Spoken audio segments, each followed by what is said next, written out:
Happy New Year, everyone, and welcome to episode number 683 of the Smark Out Moment Smack Talk Hot Tags of the Week.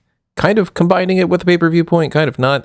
Sort of explain that as we go along here. I am Tony Mango, joined as always by Callum Wiggins. Hello. And Robert E. Police. That's slappy New Year slapnuts.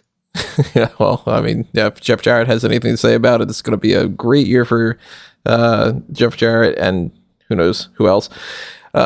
We are going to be running down our predictions for the next episode of Monday Night Raw, a very big episode where they switch over to Netflix. We're going to also give our predictions for New Japan Pro Wrestling's Wrestle Kingdom 19 and the joint promotional crossover show of Wrestle Dynasty. We've got a couple other little hot tags to talk about too. And as always, we want to know what you guys have to say about all these topics. So drop those thoughts in the comments section below. Hit up the Discord server. If you're posting on Facebook or Twitter or smarkatmoment.com, of course, there are other means for you to do that too. If you are on YouTube, though, make sure you click on the like button. Make sure you are subscribed. Ring that notification bell. Make sure that you also click on the thanks button and the join button. Help support us out. Patreon.com/SmarkOutMoment. If you're listening to the audio only things and you do not like YouTube, that's exactly the same as YouTube channel membership. And Redbubble and TeePublic is where you can get your merchandise. I don't know if they are on sale anymore, but if they are, then take advantage of that while you can, because they'll eventually not be on sale. It's not perpetually on sale.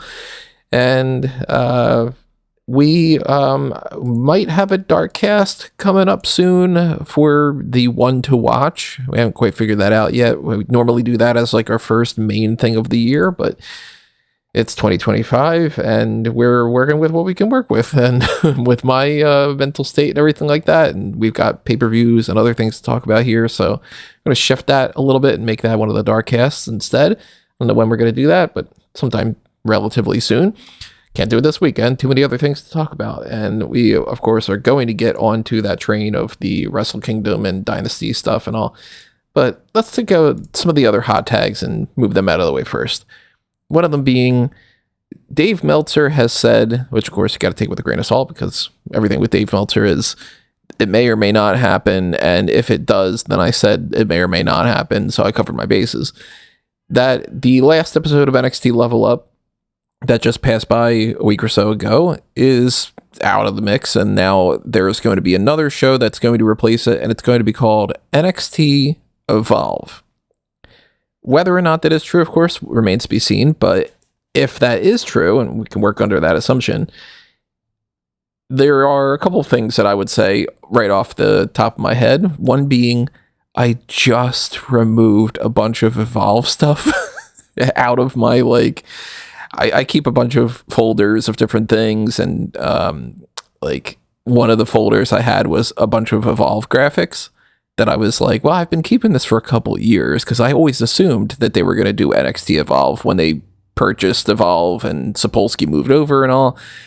And I just, 2 weeks ago went, I mean, they didn't do it after all this time, and it's the start of a new year. Let me clean up a bunch of my files. And deleted all those. And I'm like, you son of a bitch. But I had said from the very beginning, I didn't think that Level Up was the right terminology. I thought that they should have gone with NXT Evolve. So if they do that and it's essentially the same show, well, then it's the same show. So nobody's going to watch it and all. But I like the name. How do you guys feel about that? I like the name. I think it's interesting that it's taken this long for something to specifically be handed off to Sapolsky. I want it to be more than NXT Level Up was, because NXT Level Up was just a show with matches by people who don't know how to wrestle yet. And outside of Twitter stands, I didn't see anybody watching the show. I'd like to see this be more of a genuine hour-long program, maybe some promos, maybe some small feuds, things that help, those that are strictly performance center people and those coming in from other sports to help them further along. And you can see their progression and, I guess, pun intended, evolution. It's it's a good thing altogether, because I was kind of worried that Level Up just goes away, and then these people who are barely wrestling as it is wrestle even less. So it might be a new year, but I guess I'll dust off the old classic. Who the fuck cares? It's primarily just going to be Level Up with a different name, and it will be and no one except the proper hardcore sickos will be watching it after a month and a half. What I'm curious about more than anything is when this airs. Like, first off, like when they premiere it and, talk about it. Because it could be as soon as this episode of NXT, the New Year's Evil special, they could be like, and by the way, a new episode of a new show is going to be coming soon, and we're going to debut that like after WrestleMania or something like that. But also just like when during the week, because Monday Night Raw, you've got main event that you tape ahead of time, and then the 3 hours of Raw, or whatever it ends up being, we're still kind of up in the air about that. Tuesday nights, you've got NXT for 2 hours. Wednesday, they've got Dynamite, which they could try to do some counter programming, but at the same time, nobody's going to watch NXT Evolve over the flagship show of AEW. Either they're watching AEW or they're not. It's more than anything else. Thursdays, technically, you've got some counter programming when it comes to like ROH and all, but who cares? And then Friday, you've got 3 hours of episodes of SmackDown. So they traditionally were airing NXT Level Up after SmackDown. They're certainly not going to air NXT Evolve at 11 o'clock at night on a Friday. I'm thinking that this might end up being kind of almost a pre-show to NXT, or they might air it at 10 o'clock right after NXT, for all we know. So something to keep an eye on. Something that I will mostly just keep an eye on for spoilers, and that's about it. And we still don't even know when that LFG show is airing either, so that's gonna... Yes, we do. That's A&E, so right. Odds are that's Sunday, because that's when only A&E shit airs. Oh, is that like always on Sunday? A&E? Huh. Yep. So that's likely for Sunday. With the NXT Evolve thing, even if they are just making it a Level Up clone, I would say it's probably time we just maybe utilize the freaking YouTube channel for something other than, the pay-per-view pre-shows.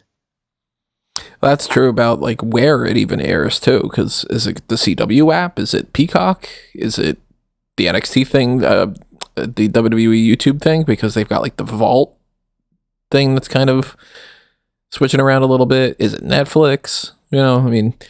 That to me is the most interesting of this, because that's another thing off of Peacock. Hulu does exist. Technically, they have a partnership with WWE, and they still get main event. Does it go there? But I would really just put it on YouTube, and I think we're also forgetting they could air this on Saturday. They could do that and try to cut into the collision time a little bit. Or just, they might even think like, who cares? Let's just air it whenever the hell we want to, and it can be one of those things like, fair option. Like, as far as I'm aware, does the Hulu main event, does it like broadcast at a specific time, or does it just kind of, it's Thursday, it's up for people to watch? It's Thursday, it's up. Okay, so it could be one of those things too, where it could just be like, say it's on like Netflix, for instance, it could just be like, all right, well, it's midnight on whatever day, and here's your Evolve episode, I mean, conceptually, like, it's like they should have a show like Level Up or Evolve for their greener wrestlers to do it, in the same way that AEW was right in the period they had it to have Dark and Dark Elevation. Yeah. Because it just gets you more reps more than anything else. So the idea is sound, but it's just a case of, even if, well, let's say they'd have to make the show good, but even if it is good, it's like, we're already about to get 3 hours of Raw and 3 hours of SmackDown. Do we really need 3 hours of NXT a week as well? Right. I don't know how long the episodes of NXT Level Up were, because I wasn't watching them. About half an hour-ish. Thought so. It could be the same sort of thing, where it could be about a half an hour thing. But even then, it's like, I mean, come on, how much more of this content do we really need to watch?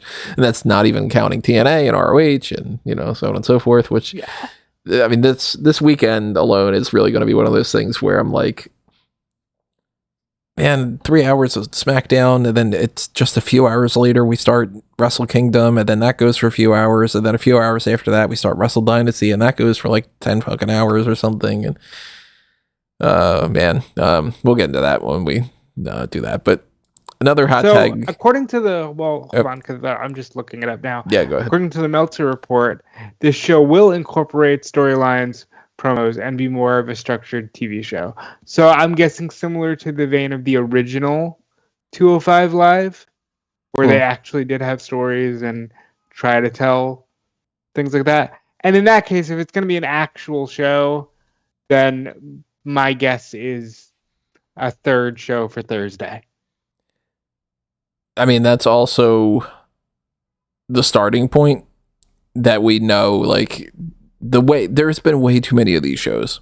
It's been, Sunday Night Heat starts off and you've got like actual stories, and Shotgun Saturday Night and Velocity or whatever. Like, they might have stories for however many weeks until they realize we really don't want to put that effort into it anymore. And then it just becomes more like, hey, look at NXT. They had that whole, however long that quote unquote season was, that never really was a season, and it never really truly ended, where it was like Maxine and Derek Bateman and all these other people that were like in storylines, but nobody watched the damn thing, so it really didn't matter. I could see that being another scenario like that. Like, you start off and it's like, it's NXT Evolve. We're actually really going to give stories to Kale Dixon and Laney Reed and whatever. And within 3 months, it's just match. Dante Chen versus so-and-so. And yeah, I'll put up my spoilers. And that'll be how that goes. And hopefully they record it in a way that people actually put the spoilers up, and it's not like Level Up, where for the last like year of that show, I was just like, there's nobody on the entire internet that has any information about this whatsoever, We would do another hot tag, though. Alicia Taylor and Lilian Garcia are apparently going to be swapping brands. The announcers are going to be the typical, swap around when it comes to a new show. Lilian's going to be on SmackDown going forward. Alicia is going to be on Raw. Mike Rome is going to stay on NXT, as far as I'm aware. It is what it is. I'm not the absolute biggest fan of anybody at this point where it would be like, okay, this person needs to stay on this brand for any particular reasons. They're all doing fine. They all sound basically the same. There's nothing different about being on Raw or SmackDown. Well, to steal Callan's word for a minute, I fundamentally disagree with the idea that they all sound the same at this point. But yeah, I think it's cool for Alicia to get the spot on Netflix and to try to give that show a bit of a different element. USA keeps Lilian, a trusted voice, and I think Mike Rome is just happy to be around. So that's cool too. Not the biggest change, but cool for Alicia. That goes along with the other switches for the commentary team, because we know that it's going to be like Pat McAfee and Michael Cole on Monday Night Raw, and we know that Joe Tessitore is going to move over to SmackDown. It's going to be him and Wade Barrett and Corey Graves. So, they switch it up every once in a while. Not that too surprising. I still think that it would be fun if somebody like a Kennedy came back. I'm always going to pitch that idea. Why? Because it seems like he would be a fun guy to do that kind of announcing to me. What were you going to say, Callum? I was going to say, they're settling on because Netflix is now the big thing, so they're settling on their kind of Netflix dream team in terms of their announcing setup and all that stuff. So I guess they value Alicia Taylor higher up on the totem pole than Lilian Garcia, which is kind of understandable because Lillian's only really there at the moment because as a replacement for Samantha Irvin. So yeah, it makes sense to be switching that stuff over. And then just the eternal question, like, will I be watching SmackDown now Lilian Garcia is going to be on it? I have to say, no. Do you get the sense that they're only keeping Lilian until they find somebody else, like a very short time frame? Or do you think that is like, I think we just couldn't think of anything else and we'll just keep renewing that until something else pops up? I don't necessarily think that like they're desperately looking for someone else and she's just there in time. I think it was more of a case of they decided to go with an easy route in terms of replacement. It's like, oh, we have a previous working relationship with Lilian Garcia. If she's available and she wants to do it, then she can step in. But I think that like they only would have made that move if Samantha Irvin was going to leave, which she obviously did. So I don't think it's like, oh, which she's just here for the meantime, and then we'll find someone else. Eventually, they'll probably end up replacing it because Lilian is. I don't ever want to bash their age because there are people in their 50s and 60s that are still actually wrestling, and one of them that's trying to fight for the AEW World Championship at some point in the near future.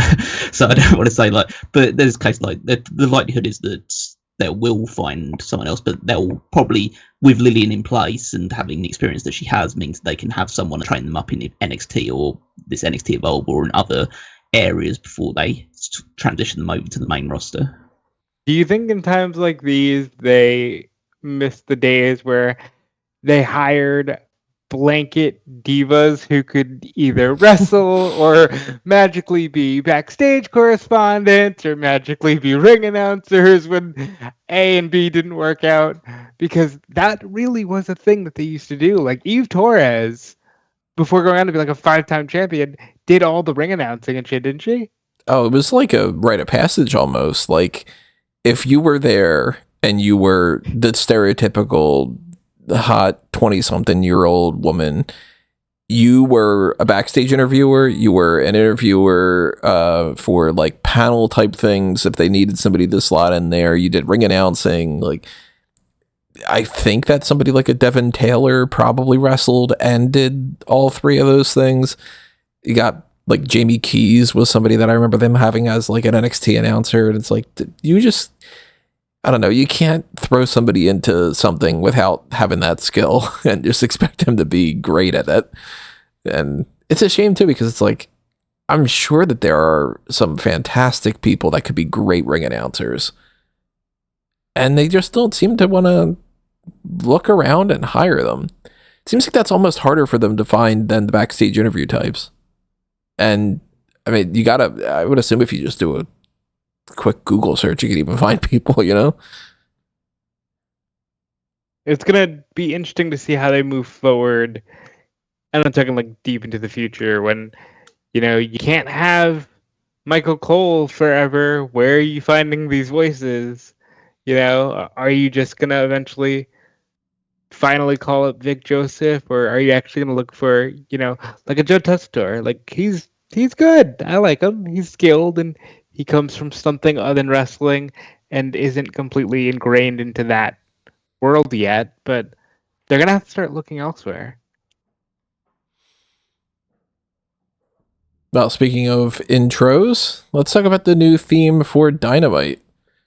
It's an old classic song. It's not something that's like created just for this, but after getting the, you know, Elton John song and using Saturday Night for Collision, they've decided that they want to do something similar.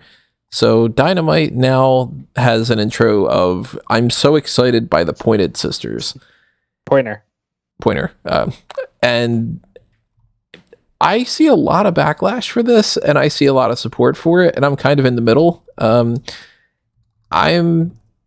I'm more of this kind of opinion than anything else.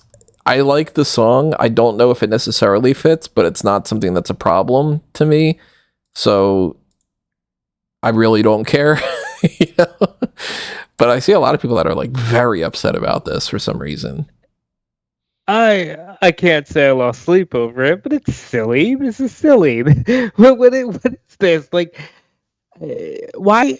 By the way, the Elton John song's coming back as well, starting Saturday, and disco. It's 2025. What are we doing here? Like, I'm so excited. Really, like, it's fine. It's like a fun one-time deal, but for it to be the thing going forward is a little funny to me. I mean, it's been demonstrated in the past that Tony Khan really likes his retro music, and so he wants to try and embed it in there with the Elton John song first of all, like, and bring that back, and now going with the Pointer Sisters as well. So he really likes a certain era of music, and he wants to try and embed that into Dynamite. I'd say I like the song, and I like the intro, so I'm kind of okay with it just from a service level. But I do agree with Rob saying it's 2025, like. even though we can probably appreciate it, and there's lots of other fans of a certain age and a certain era can appreciate it, because at the end of the day, like, music from back then is in many ways a lot better than music we get today. Yeah. But there's also a point, like, if you're actually trying to appeal to people who are in their late teens and early 20s, you probably should be putting something in there that's actually, you know, modern and that those people are listening to. Like, I'm not saying put like Espresso on there and make that your theme music, because I don't think that made much sense. But surely there's the reason why, as much as we either like to hate them, the reason why Raw and SmackDown always went to certain, like, what was kind of up and coming at that time for their themes a little bit more. I mean, even now, I look like, if you look at it for real right now, it might not be like what I would choose to do if I was running a wrestling organization, but WWE is using Travis Scott for Raw, Megan Thee Stallion for SmackDown, and I can at least go, well, that's today. You know, the last 3 examples of music used in AEW are I'm So Excited, Saturday Night's Alright for Fighting, and Welcome to the Jungle, which I didn't realize was going to be a part of World's End. Like, again, great songs, absolutely not saying anything against the songs. You know, as Callum said, a lot of that music still holds up really well, but it's 2025. When did this song come out? Do you know off the top of your head? I don't know the exact year. 70s? I assume it's 70s or 80s. You know. It feels like the 70s, but I want to say it's like mid 70s or something, like 76 or so. I instantly always 82. think 82. I mean, not too far off from that. I instantly always think of the movie Hot Shots. So, whenever I hear this song, I just picture Charlie Sheen in my head. So yeah, that's a me problem. But the the idea of, like, I think this could work better for, like, WoW. You know what I mean? Like, that gives me more of that vibe. Dynamite, I don't really know, but I'm fine with it because it's like, I like the song, so I'd rather that be the case than for Dynamite to have some kind of, like, kind of song, and I'd be like, oh, god damn it, I gotta mute this before it fucking starts. They did that for, like, one of those NXT shows. I forget exactly what the song was, but there was one NXT intro that was like that, and I was just like, oh my god, every time I have to tune in on, like, a Wednesday night or whatever it was, I gotta just mute the beginning of the show. There's a bigger issue I have with the intro rather than the actual song itself. I know what it is. Well, yeah, well, it's what they're included, but it's not just them. So it's towards the end of it where you have clips of, like, Big Boom AJ and, like, the Rizzler or whatever, and then you have, like, Snoop Dogg and Mike Tyson and Shaq on it. And it's like these guys aren't part of your company. They're just people, you know, just random celebrities that appeared on 1 or 2 episodes of Dynamite. So get them out of your fucking intro. Just show your stars, show the actual wrestlers. Or if you want to, like, another thing about the whole thing as well is that it's a lot of, you know, seeing the people. There's very little actual wrestling in the intro. Like, it's a lot of entrances, it's a lot of, you know, the wrestlers being there looking cool, doing their stuff, but it's a case of, there's probably like a handful, probably less than 5 actual moves you see on the screen that's happening. So it's like, you know, you're supposed to be the wrestling company. Show me wrestling in the intro. Maybe they think if they show it in the intro, then you won't be wowed when they do that in the ring. And in the meantime, they need to just get you with, like, look at these bombastic characters or something. If Snoop Dogg's on here, then maybe I'll watch that, which is like... No, he's not. He's just in, like, a split-second thing of the intro. He's not going to be on this show. Yeah, I saw Big Boom AJ and his son. Ugh. I didn't realize that they had added Shaq and Snoop Dogg, because that's just misleading at this point. I know that, but the intro itself is only, like, you know, if an intro is only like 30 seconds long and you're dedicating like 5 seconds of that real estate to just a bunch of celebrities that appeared on your show every now and again, then, like, you're wasting the opportunity to showcase, you know, 2 or 3, 4 other wrestlers that you could be highlighting as, like, okay, these are our top stars that you want to be featuring. I don't appreciate the fact that they're just putting random celebrities in there, because it just feels so anti what AEW started as. I know it's always a case of, like, I don't need to go back to, like, restoring the feeling, we can move forward and find something else instead, but it's more of a case of, we don't want the show to be overtaken by celebrity culture and look at this guy's here and he does other things that aren't wrestling and he's only going to turn up for one episode and take up a lot of valuable screen time. Nobody who's an actual fan of theirs is going to tune in next week when they're not there. So I think it's worth a discussion because, you know, I wasn't on the World's End podcast, but I know a lot of people really upset with Copeland getting into the world title picture, and you'd have thought a bomb went off, and a certain someone announced their plans to go after the world championship in AEW on Wednesday, and it's worth noting that this becomes more and more of like, I see what's happening and I understand it, but your die-hard fan base feels betrayed sometimes. I still just find it interesting as well. Like, if you want to put out, say, like the Snoop Dogg and whatnot people and try to catch like casuals, how many people are really tuning in to cable as it is? And how many people are watching that previous show ahead of time and then looking at the intro of this and then going to see Big Boom AJ and go, oh, I think I should watch this show? Honestly, I know it's a little cheeky when people bring up views and stuff, but the Big Boom AJ thing caught on way more than I thought. Again, that might just be, am I out of touch? No, it's the children who are wrong. Again, it might be that kind of thing, but I get that for like, apparently they're gonna do something at Revolution. I kind of get that. He's wrestling like, at Revolution. I get that, but I don't get putting them on the intro because to me, intros don't draw people in like that. It's a social media thing as well. They have zero impact on like actual either business or ratings. I know ratings won't matter as much now. They're on HBO Max as well as, or just Max and all this other stuff as well. But I just don't think that it's, yeah, it may get a few more eyeballs in certain areas, but I don't think it's actually quantifiably improving their fan base or extending their fan base or attracting more people to watch AEW generally. Maybe a handful of people, but nothing overly significant. And then I think that, yeah, I just don't think that this sort of incorporation of celebrity, it very, very rarely translates to something super serious in wrestling generally. They can probably count to the handful of times of, you know, Mike Tyson in the build up to WrestleMania 14.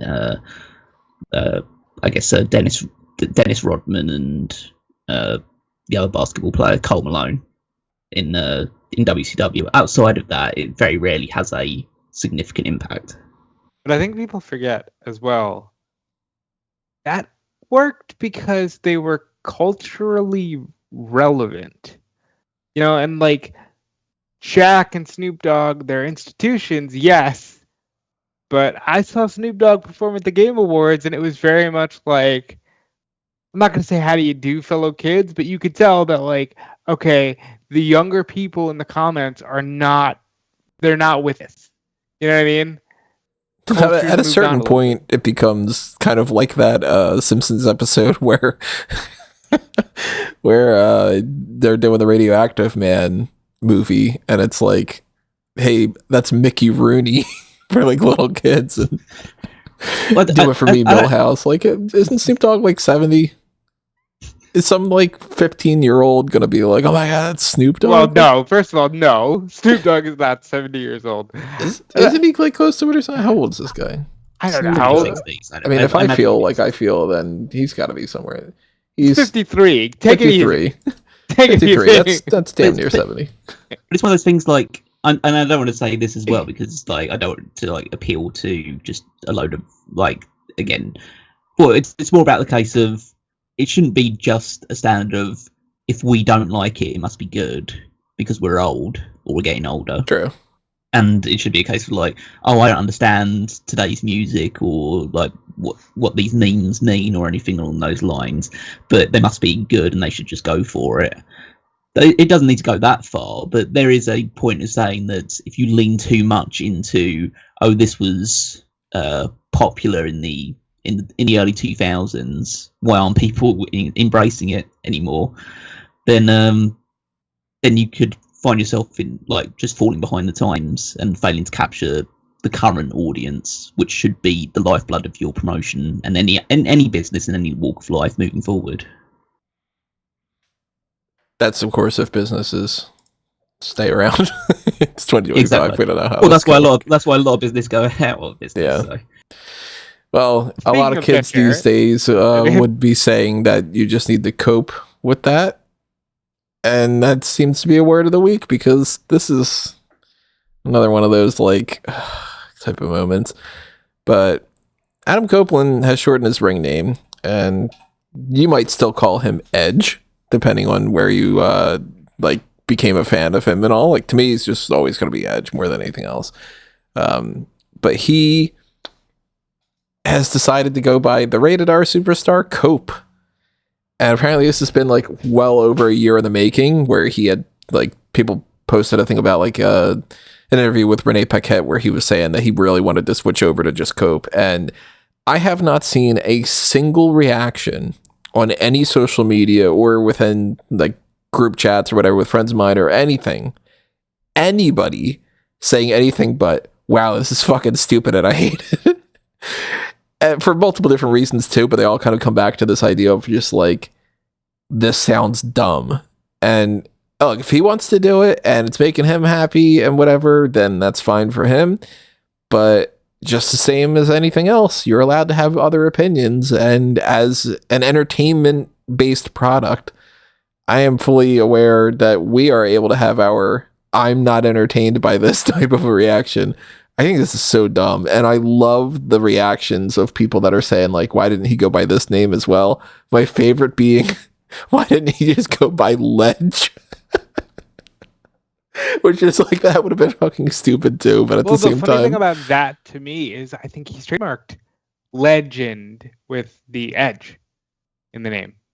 And he has a shirt right now. I'm going to check the trademarks. He has a shirt right now where it's the rated R superstar Legend, and it's again Edge. And so maybe you could have gotten away with that was actually the first thing he trademarked was Legend. With you could potentially get away with Ledge and like an apostrophe or something like that, or just you're just Ledge. It's like, well, we call me Ledge because I'm a legend or whatever. Just Cope itself, though, it's like, all right, first, you might be, maybe he does get referred to as people just be like, yo, Cope, what's up? Because it happens. I mean, like, I get called Tone all the time. Yo, Tone. And it's like, all right, I'm not Tone, like a, musical tone, but Cope also comes with it that, like, coping connotation. And after already having a thing last year where Copeland had the whole promo of just being like, guys, please, come on, please get behind AEW or whatever. It's like, man, is this going to be a gimmick now? Is it going to be like, please, Okay. I don't mind Cope as a nickname. I don't mind Cope. I type Mox all the time. Right. Yeah, MOX. I don't mind that. I mind that we go into World's End, Adam Copeland is back. We go into all of Dynamite, Adam Copeland, and then suddenly the rated R superstar, Cope. Wait, what? Did they just call him Cope? And then you're like watching, going, wait, is he just Cope now? Is that what we're doing? And yeah, I saw the close-up interview with Renee, and I'm like, I know he had joked about Cope versus Mox looks good on a marquee, doesn't it? But the way they just sort of threw it out there randomly. At the end of the day, as long as he is consistent in the ring the way he was before he got injured, he's put on good matches. I'm not too mad at it. It's just really weird the way that they sprung it on you like that. It's one of those, the name is dumb. And it's one of those things that, when you think about it, the name Edge is dumb as well. So it's like, the issue is that you won't have as much time to get used to it in AEW, because presumably he won't be around as long. His career in AEW won't be as long as his career in WWE was. So you mean he doesn't have another 25 years in him? Damn. I hope not. primarily for his next sake rather than like anything else, and his kids' sakes. Like the kid's going through college and growing up, so like his dad's just still in the ring, just going through. I think that. Do you hope not, or do you cope not? Maybe he should have been Hope instead. Oh, great! We've got however many years of that to look forward to. Yeah, but I think it's it's a dumb name, and I don't think it's like one of those things like, oh, this ruins the whole act for me. It's just okay, no. That's a bit. The people that think this dumb will just say, oh, that's a bit dumb, and the people that like it, the very few people that like it, will just say, oh, that's cool. It's just a shorter way of saying it, because because of having him be Edge for so long, it feels a bit weird to have him have a full name. So maybe it's actually, for some people, it's like, oh, this is actually just easier and better. And also, he's a product of the Vince McMahon era where you always had to shorten your name. So he's just reflecting that in his choices here. What if that is his mentality? That'd be funny as hell if he was just like, well, it never happened to me in that way, so I need to do it. We all need to go through this. I think realistically, there's a lot of people who are probably extra upset by it because there are so many people who are unhappy that he came back and is taking up the world championship spot. And I think adding the silly Cope name on top of that makes people even more upset. You know what I mean? It's also an instance too where, like, if he would have just came into AEW with that name, maybe people would have had a different approach too. But changing it now seems like, you went out of your way to do it. So, not that like this is the terminology that I would approach with, but I could see people having this idea of like, oh, you're trying to quote unquote cram this down my throat, as in like, now you want me to get on board on this, so I don't want to. If you would have just done it, I would have probably accepted it before. But I look at it more as just like, this sounds kind of ridiculous, and I'm never going to call him Cope. We're not going to be in a situation where we're going to be running down an AEW card and I'm going to be like, all right, like, let's get into the predictions for Double or Nothing. Cope against whatever. He's Adam Copeland or he's Edge. And he can't use the Edge name because it's trademarked by WWE and they won't let him. Talked about that already before. I think that they're well within their rights to keep that. It's up for debate. But, I mean, he could have been Land instead of Cope, and that would have been worse. So, AEW Superstar, the Rated R Superstar Land. If he would have just been Adam, that would have been bad too, especially if Roger Strong would have been around. But this does give me vibes of like Fury, where you're like, come on, didn't you hear this once and go, actually, never mind. I think he just likes it, and I think he probably feels like it's a cool way to give himself a new wrestling name since he didn't do it before. But like you said, I just think he probably should have come in with it. Do you think that this is a thing where he is actually backstage going, Cope, it's cool, right? Like Cope, No, I genuinely believe, if you saw the clip of the interview today, I genuinely believe that he thinks that. Oh, good for him. That sounded worse than it was supposed to sound. Yeah, I mean, if he enjoys it, and if it's not, I mean, it's not going to cause any problems. It's not like this is going to be like, and that's what ruins AEW or something. But to me, it's just as dumb as Apollo or Theory, as I mentioned, or, any of those things where I'm just like, nah, not working. Not going to call you that. Sorry. Berto. Oh, Berto. Yeah, they're still not Angel and Berto for me. I write out Angel Garza and Humberto Carrillo. Every time. Every single fucking time. And I'm going to write out Ava Rain instead of just Ava all the time. Even if she gets upset about it and, lashes out on Twitter or something. But is what it is, I guess. So there isn't much to talk about on the TV side of things. Fight for the Fallen happened. I don't really think there's much to talk about there. Anything You gotta you talk guys about want the to? fucking Jeff Jarrett thing, Tony. It was a thing. It's a thing people are talking about. You have to at least address the fact that Jeff Jarrett says he signed his final contract as a wrestler, which is one piece of news, and the other piece being he says he wants to be AEW World Champion before he's done.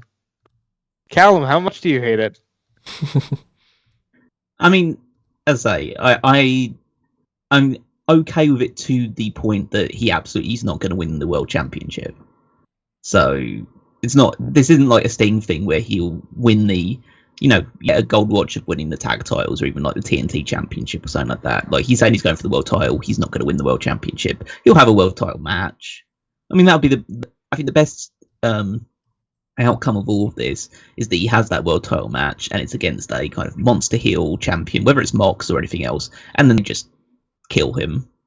I was like, don't end his career in that. He can still come back and have because I do like the fact that AEW treats their legends well, and they typically go out with a win or a feel good moment, unless you're Bryan Danielson, in which case you kind of just want to be murdered on screen. But Damn, that is a feel good moment. Yeah. But so yeah, I'm not saying that'll be the end of his career, but I think that you should use the kind of the goodwill that hopefully will be generated by Jeff Jarrett. That's the issue with it as well, is because if it was Sting, it would generate a lot of goodwill. But it's Jeff Jarrett, and I think people really like Jeff Jarrett now. But it's a case of he has always been a lot more of a polarizing figure. Believe it or not, as soon as everybody was down with Jeff Jarrett, when he came out, they were like, "No, don't retire." And as soon as he said "world champion," it was like it was 2006 in TNA, and they just watched him win the title for the fourth time. Everything just immediately flooded back. I personally don't care. One, because I like Jeff Jarrett. Two, because like Callum says, he's not winning the fucking world title. It's just not going to happen. The way I see this being done is, I don't know how long the contract is, but they had the 38-year as a wrestler on his lower third. If he can get to 40, and then you do a show in Memphis where he can wrap it all up nicely with a loss to the world champion, and you build it up strong, and you put the guy over strong, fantastic. Other than that, cool that Jeff Jarrett's even still able to do this after 40 years. In terms of other stuff from Fight for the Fallen, I'd say wasn't the most noteworthy show for the time, other than the fact that it was the first one on Max, but there's a few bits and pieces, like the Acclaimed went one step closer to breaking up when Max Caster Brian tagged himself into the match against the Hurt Syndicate, and so Anthony Bones just basically abandoned him to have him get his ass kicked by Lashley and Benjamin. You had Hangman Page hit Christopher Daniels, which is not something that I'm looking forward to. I'm hoping that we're not having Revolution Hangman Page versus Christopher Daniels, but stranger things have happened. Kind of seems like they're heading towards that, since they picked it back up instead of just dropping it where they had left it at the pay-per-view. If it's just a Dynamite or Collision match, it could be a maximum combat. Carnage. Yeah. Maximum Carnage match. Mate, Casino Gauntlet's coming back next week, which is great, because Casino Gauntlet's great.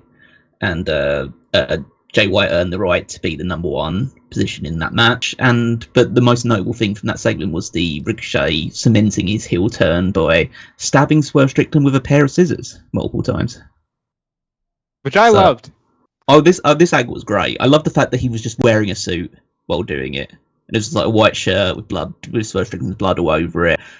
I just like this iteration of Ricochet. I think that this could work out pretty well, because he's a bit geeky, a bit nerdy, or at least that's kind of the impression he's given off, but he's coming off now as a bit of a, that character, but also with a murderous edge to him. So I like that. Julia Hart versus Jamie Hayter, I did not love. I thought that match sucked. I thought they were both. I think Julia Hart's very ring rusty. I don't think Jamie Hayter has come back to her former levels yet. And then in the main event, FTR, rated FTR, got the victory, as you'd expect. They also challenged who was it they challenged? The Learning Tree. Learning Tree in a match which I won't like as much as this one on Collision. But that's that's fine. And so you see, obviously heading towards Cope versus Mox being the main event of Revolution. But Mox has still got to defend the title first against whoever wins this Casino Gauntlet match. So I have a question. Have they made the decision to bypass Grand Slam in terms of importance? Because there was a lot of focus on Revolution. That was kind of strange to me too. They were like, they were doing the whole thing with Kenny Omega and being like, that's all in Texas. We're just going to skip straight to that Which already. I hate. I won't take up too much time here because he'll come back next week. I wasn't on the World's End podcast.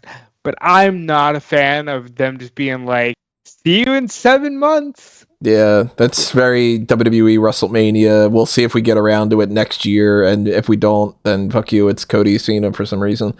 The first show at the Staples Center is, or whatever the fuck they call it now, the Crypto Arena, is perfectly fine for Kenny Okada. It's not as big, but you can do a fucking second match in Texas for all I care. But don't make me wait 7 months for the one match.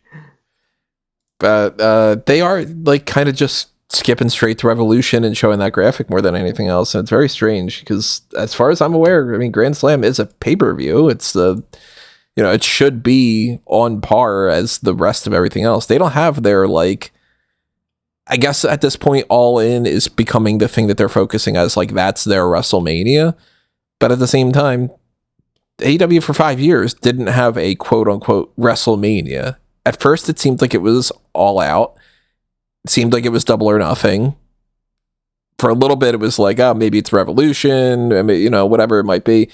But yeah, I mean, they just sort of, Grand Slam's going to be whatever. And it's like, that's the one that's coming up sooner. And you don't have anything announced for it yet. It's weird.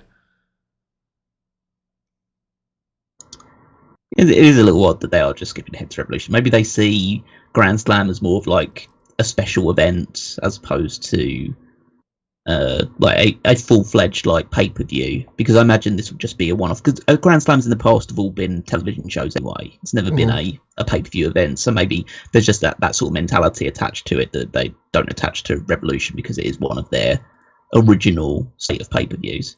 And it's the Staples Center versus a show where they did have to go to a smaller venue, right? They did switch where the show was going to be held. Yeah, it's maybe moved that to has something to do smaller with it as well. Australia. Yeah. So yeah, maybe they aren't putting as much emphasis on this one as they have done with as they will do with Revolution. They're more standard slate of pay-per-views. As long as the show ends up being good, then it doesn't really matter in the grand scheme of things. But still, yeah, it's a little odd that they've decided to move away from that. Anything else from Dynamite you guys want to talk about? I don't think anything else major stood out on the show that won't be discussed at the next episode of Dynamite or anything like that. Right. Yeah.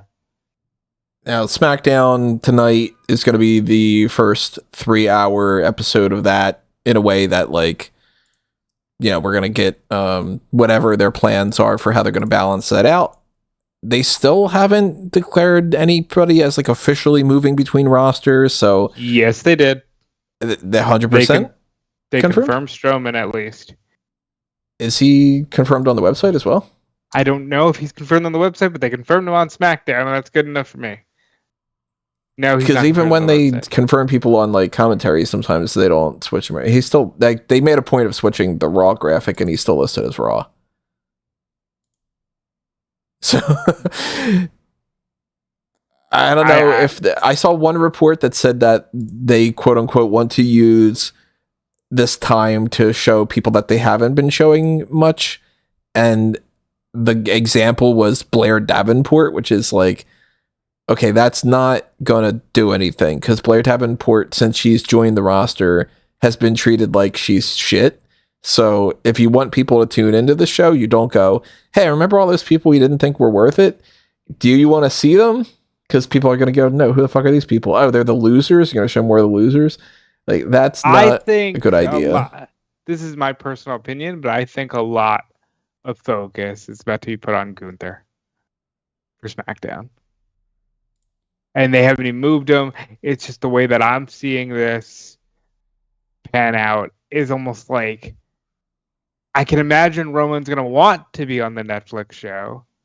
I can imagine if Roman goes, the rest of the Bloodline stuff goes, and then Gunther gets SmackDown to just be like, hey, it's your show. You hold the fort down here. Could be.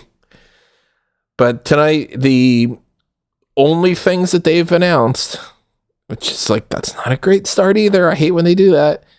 It's just Nia Jax versus Naomi for the WWE Women's Championship, which we've seen at least once before, if not 2 or 3 times already in the past few months. And Andrade and Shinsuke Nakamura in a non-title match. So the guy that failed to win the United States title like 8 times against the new champion who was missing for 75% of the year, and a rematch of another thing. So this is not shaping up to be an absolutely spectacular, super interesting episode of SmackDown, at least from the production, like promo side of things. Maybe it ends up being interesting. I don't know. We'll see.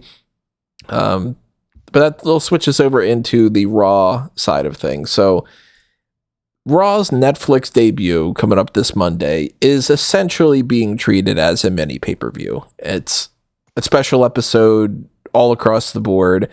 They've got John Cena is going to make his appearance. Logan Paul is switching over to the Raw roster. We know that that's at least the one confirmed, I will be on Raw going forward. I am a Raw superstar type of person. What they do, I don't know. They haven't announced anything because they want to keep some of that stuff a surprise. And we do know 4 matches that are happening. So let's get our predictions out of the way for that.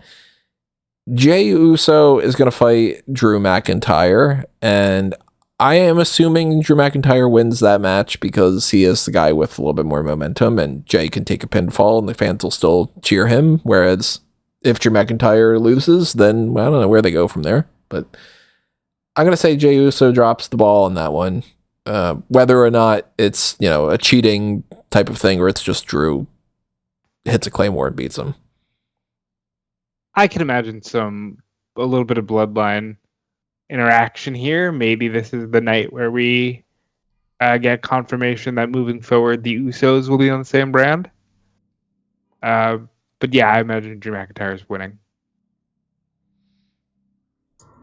Yeah, out of the two, I think that Drew McIntyre is probably the one in the best position. The only way I'd see Jey Uso winning is if Sami Zayn gets involved, cost Drew the match, but I think it's probably more likely you just have Drew get the victory.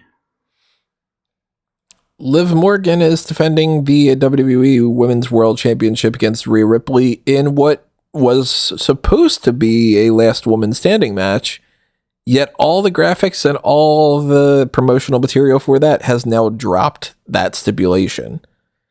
Which, that makes me go, okay, you dropped it for a reason.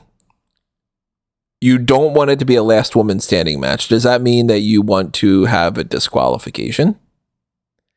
And then you want to drag it out even fucking more? Which is like, do you just want to make it a year long at this point? Or what? But Becky Lynch is supposed to be a part of this episode, and there are a lot of things talking about her involvement is supposed to heavily involve WrestleMania as well. And I can see a scenario where Becky is involved in this and it leads to a no contest or a DQ or something. And it's like, okay, well, the last woman standing match is actually going to happen at Saturday night's main event, or it's actually going to happen at the Royal Rumble. Mm-hmm.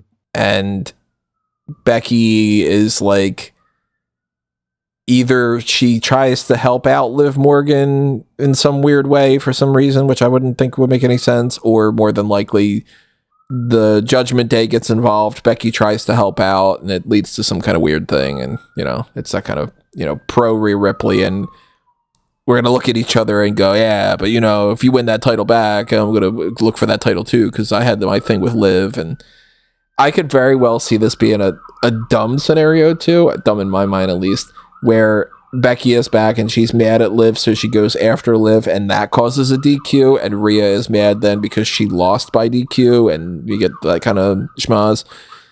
But I just want Rhea to win that fucking title back and for this feud to be over. And it seems like them switching up that means that I'm not getting my wish.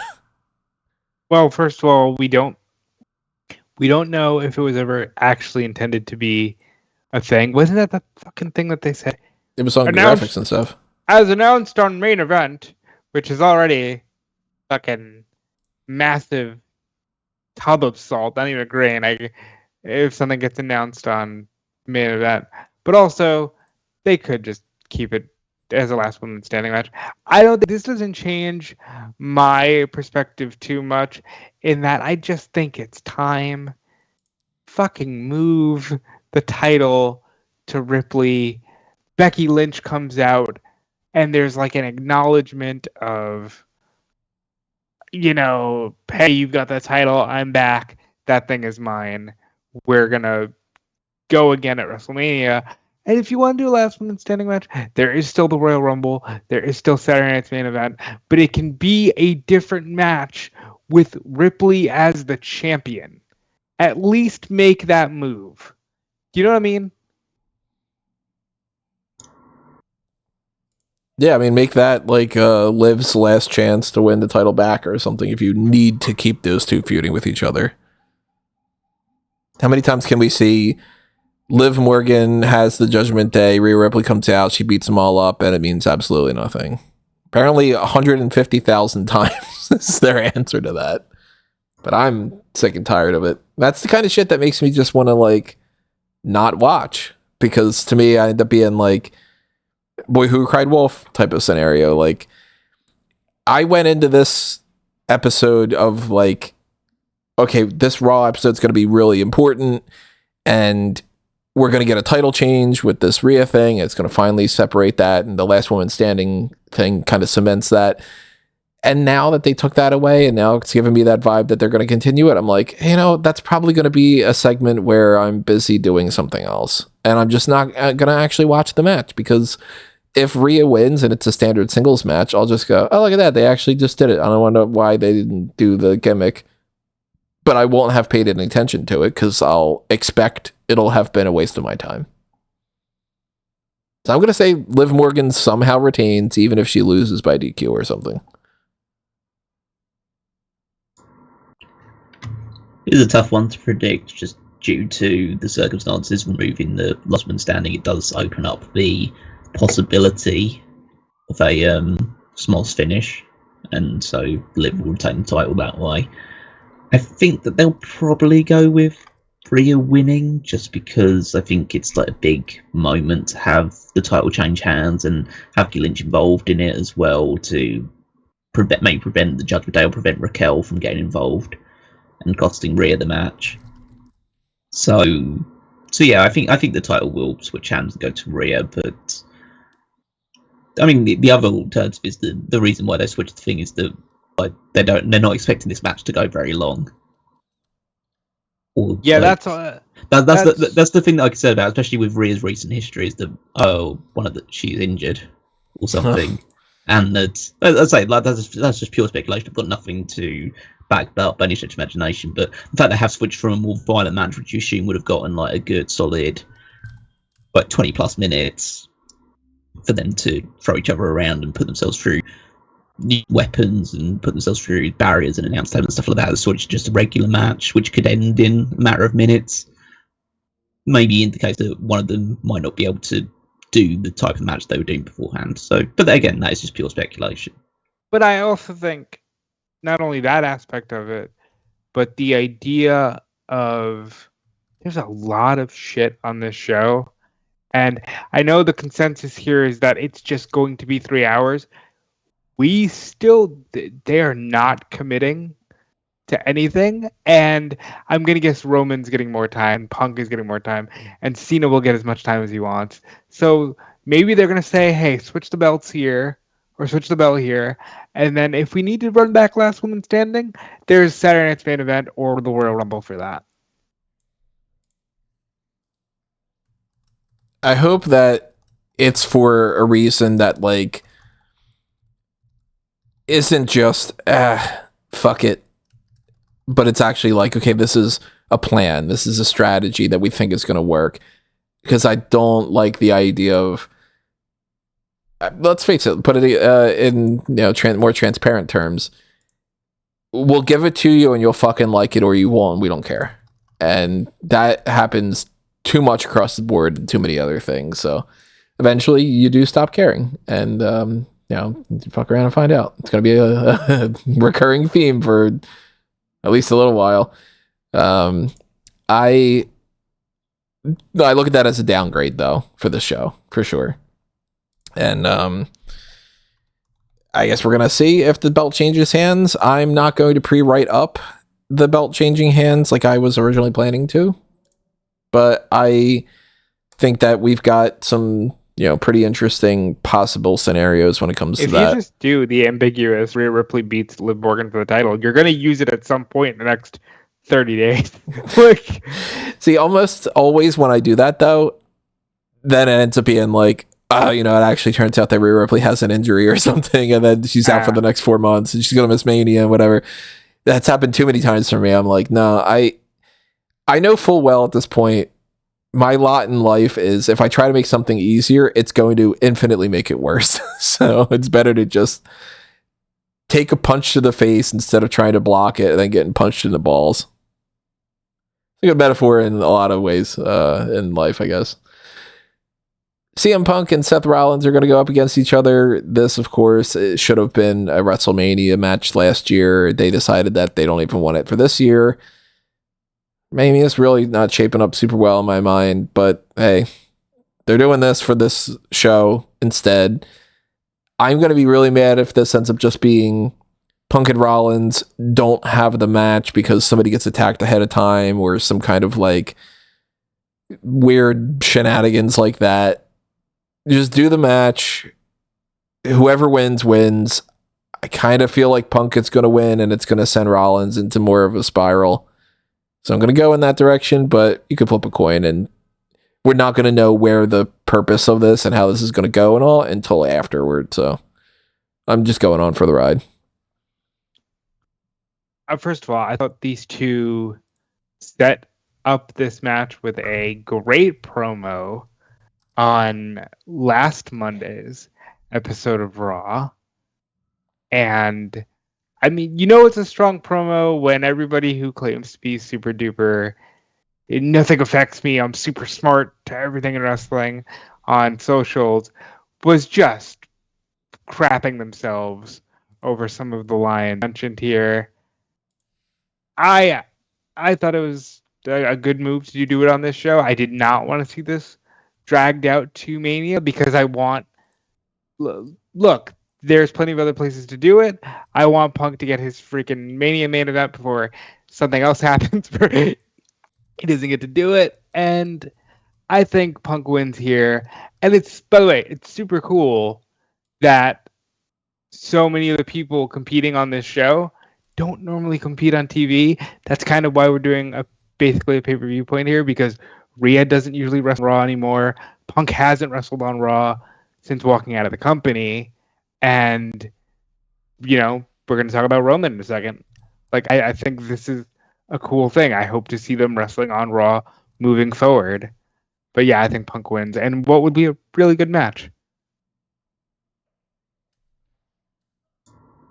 So I thought they built up this match with a highly overrated promo segment, which was delivered excellently, but the content of it made very little sense. I think if you actually listen to what they were saying, I just don't think that they just used a load of buzzwords that didn't really connect with me too much. Talk about talk about a podcast that happened over 10 years ago. At this point, it's like, again, get with the times. A lot of the people in that audience have no idea what you're talking about with that podcast. So yeah, I think that.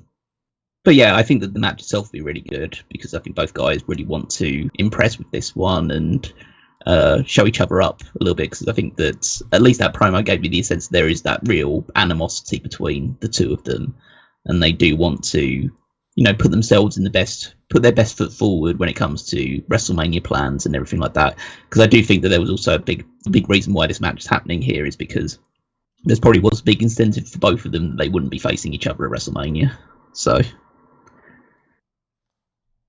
but yeah, I think that I think Punk will win because Rollins is the company guy that will allow that stuff to happen. I think that it's more likely that Punk will probably end up facing Gunther at WrestleMania. You're thinking Punk, Gunther. What do you think Rollins if they go in that direction? I really don't care about who Rollins faces at WrestleMania. I don't think he'll be anything like super important. It's starting to shape up to where it doesn't look like he's going to have a major spot. Yeah, I think that essentially, if the rumors are correct, this whole Cena and Cody thing, that frees up Gunther to be have a challenger. I think Punk is the more overact and the one that you could probably position better off to be that challenger for his title.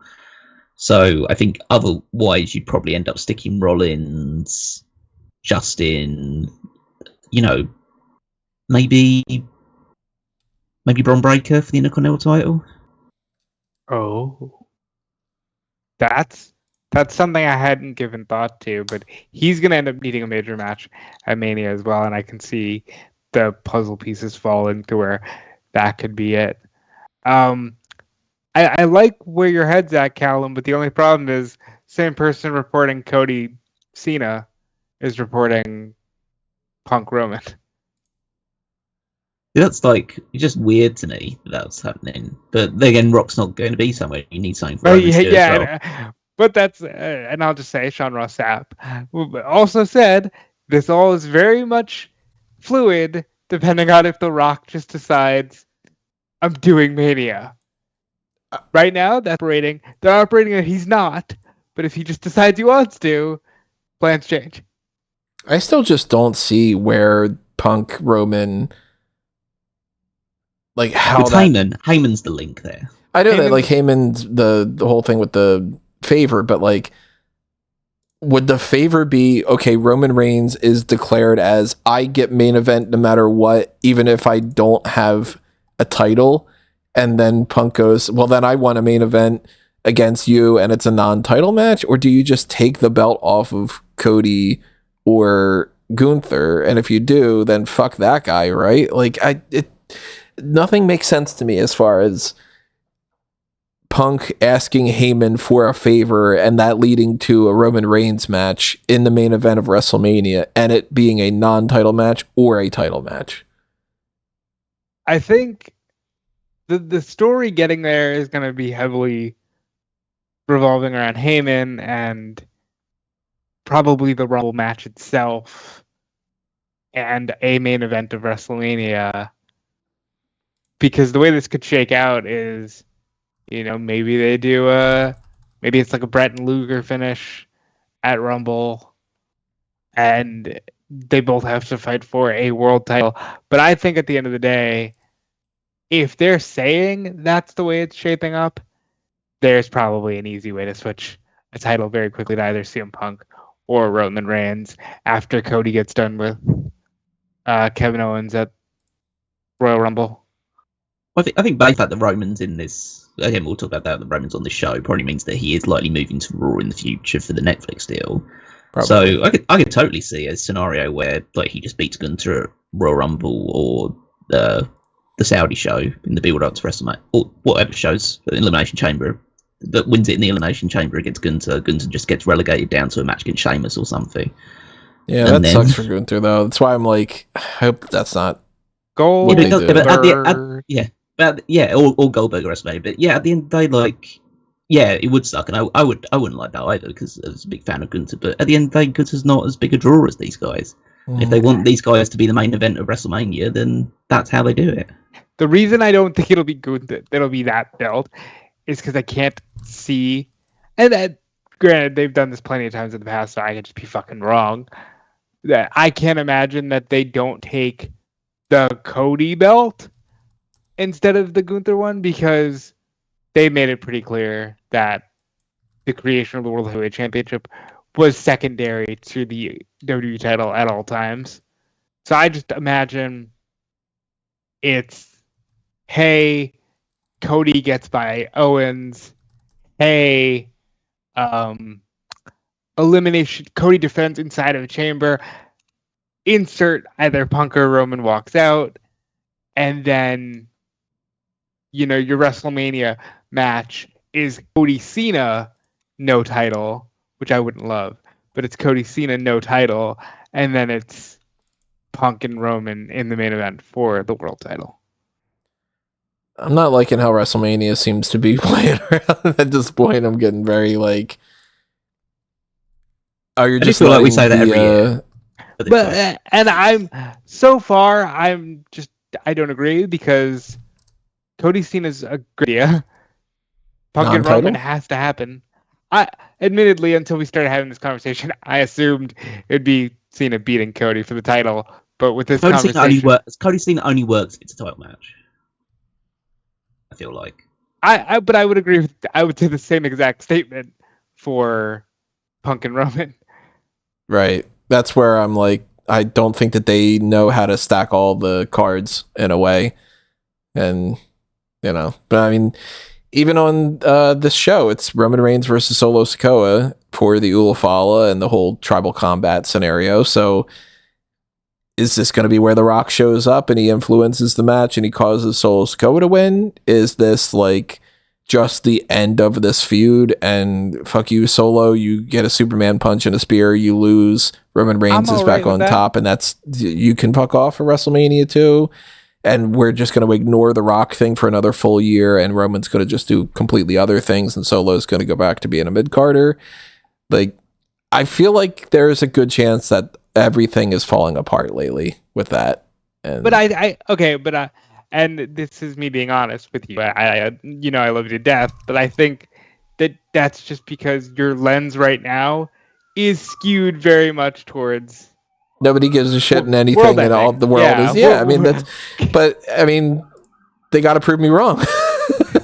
And I've done it before where I've been doom and gloom and I've been proven wrong, but I've also been the one that said, "Don't you pay attention to that Bray Wyatt bullshit and think it's gonna work," and then next thing you know, it's like, all right, Danny's right about that. I think Bloodline, the fucking Roman Solo thing ending here is a great thing. I think there's so many other things Solo can do. Solo hasn't won. He could fight for any championship. He could fight Braun Breaker.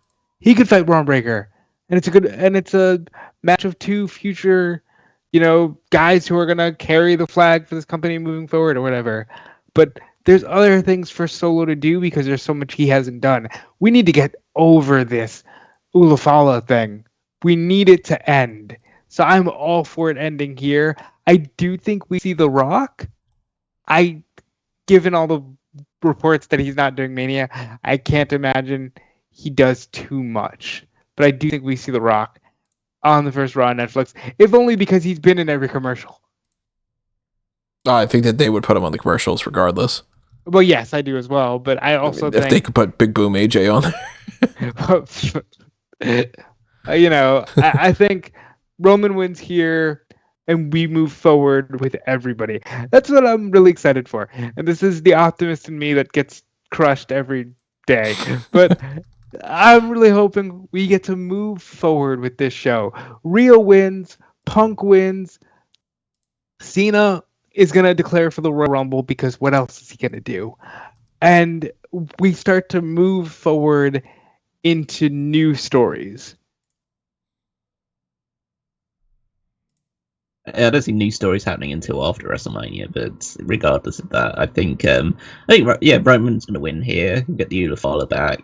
He would be the tribal chief, despite the interference, because I presume this is the form of tribal combat where people are allowed to just get involved however often they want to, as long as they're barred from ringside unless they're wearing a hoodie and a mask. Exactly. They can show up. So, but yeah, I think Roman will win, and you probably get at least a inkling of what his program heading into WrestleMania will be like. So, as I don't know how close it is, because let's say if The Rock says I want to do WrestleMania, I want to fight Roman, then everything changes and that just becomes the top priority. But maybe then everybody gets if Rocky's there and he does do that sort of thing, and he does make it very clear that that's going to happen, and he decided, okay, I'm going to do it instead, then all systems go, and then it's just finding spots for everyone else at that point. But yeah, I assume that Roman will get the victory here. So that's not the only prediction stuff that we need to get down on this episode, because we do have 2 pay-per-views that are actually coming up, and those are on the New Japan side of things, and tangential some other things as well. But first up is actually, I should have, this whole fucking time, I should have had my graphic up of the Raw predictions, and I didn't. So I made this graphic, and it was completely pointless. I thought I had switched that already, but there you go. Now you get to see it for 2 seconds. Now you get to see the Wrestle Kingdom and Dynasty graphic instead. We've got Wrestle Kingdom 19, Tokyo Dome, Wrestle Dynasty, Tokyo Dome as well.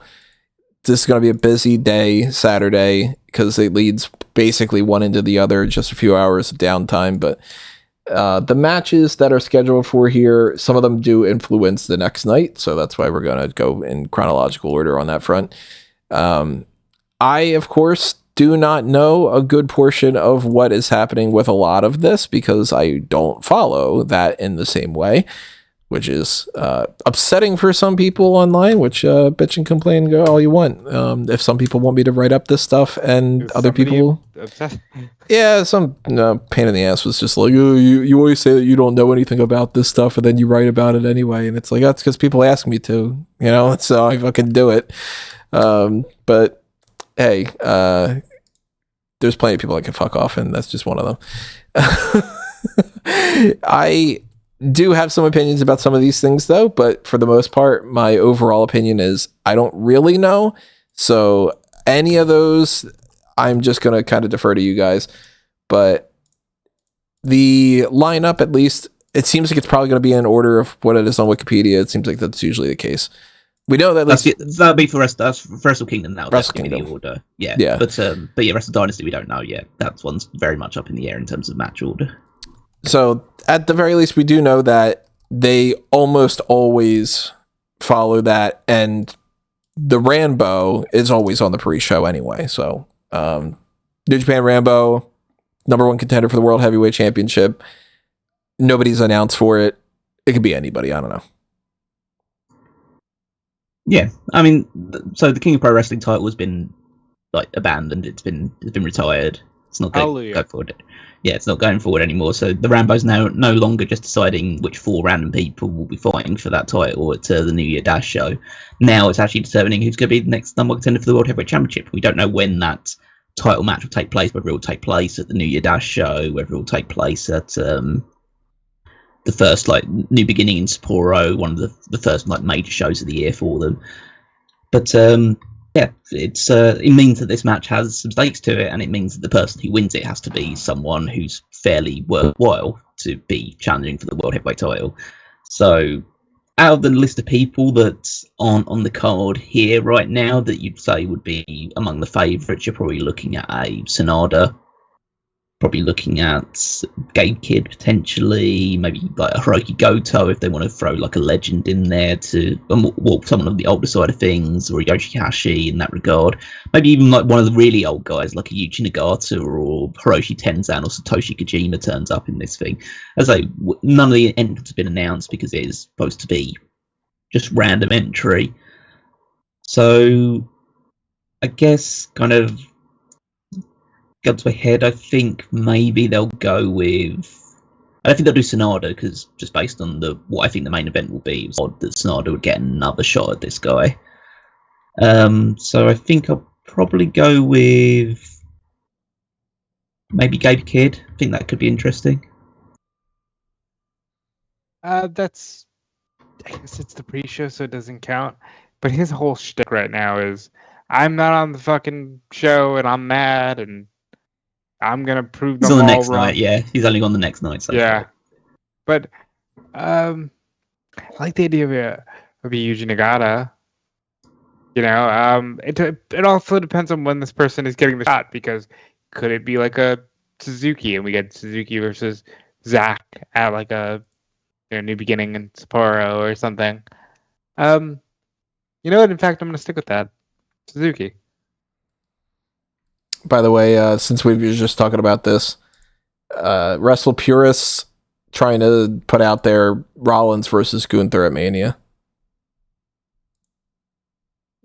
I assume that's coming from Ibu, and Ibu knows. It's gotten to the point where I trust Ibu if he says something. So if that would be the World Heavyweight Championship match, then that would mean Punk and Roman wouldn't be for the title unless you took the title off of Cody. Well, I'll go a step further. Is it the World Heavyweight Championship match, and is it the SmackDown main event? Could very well be.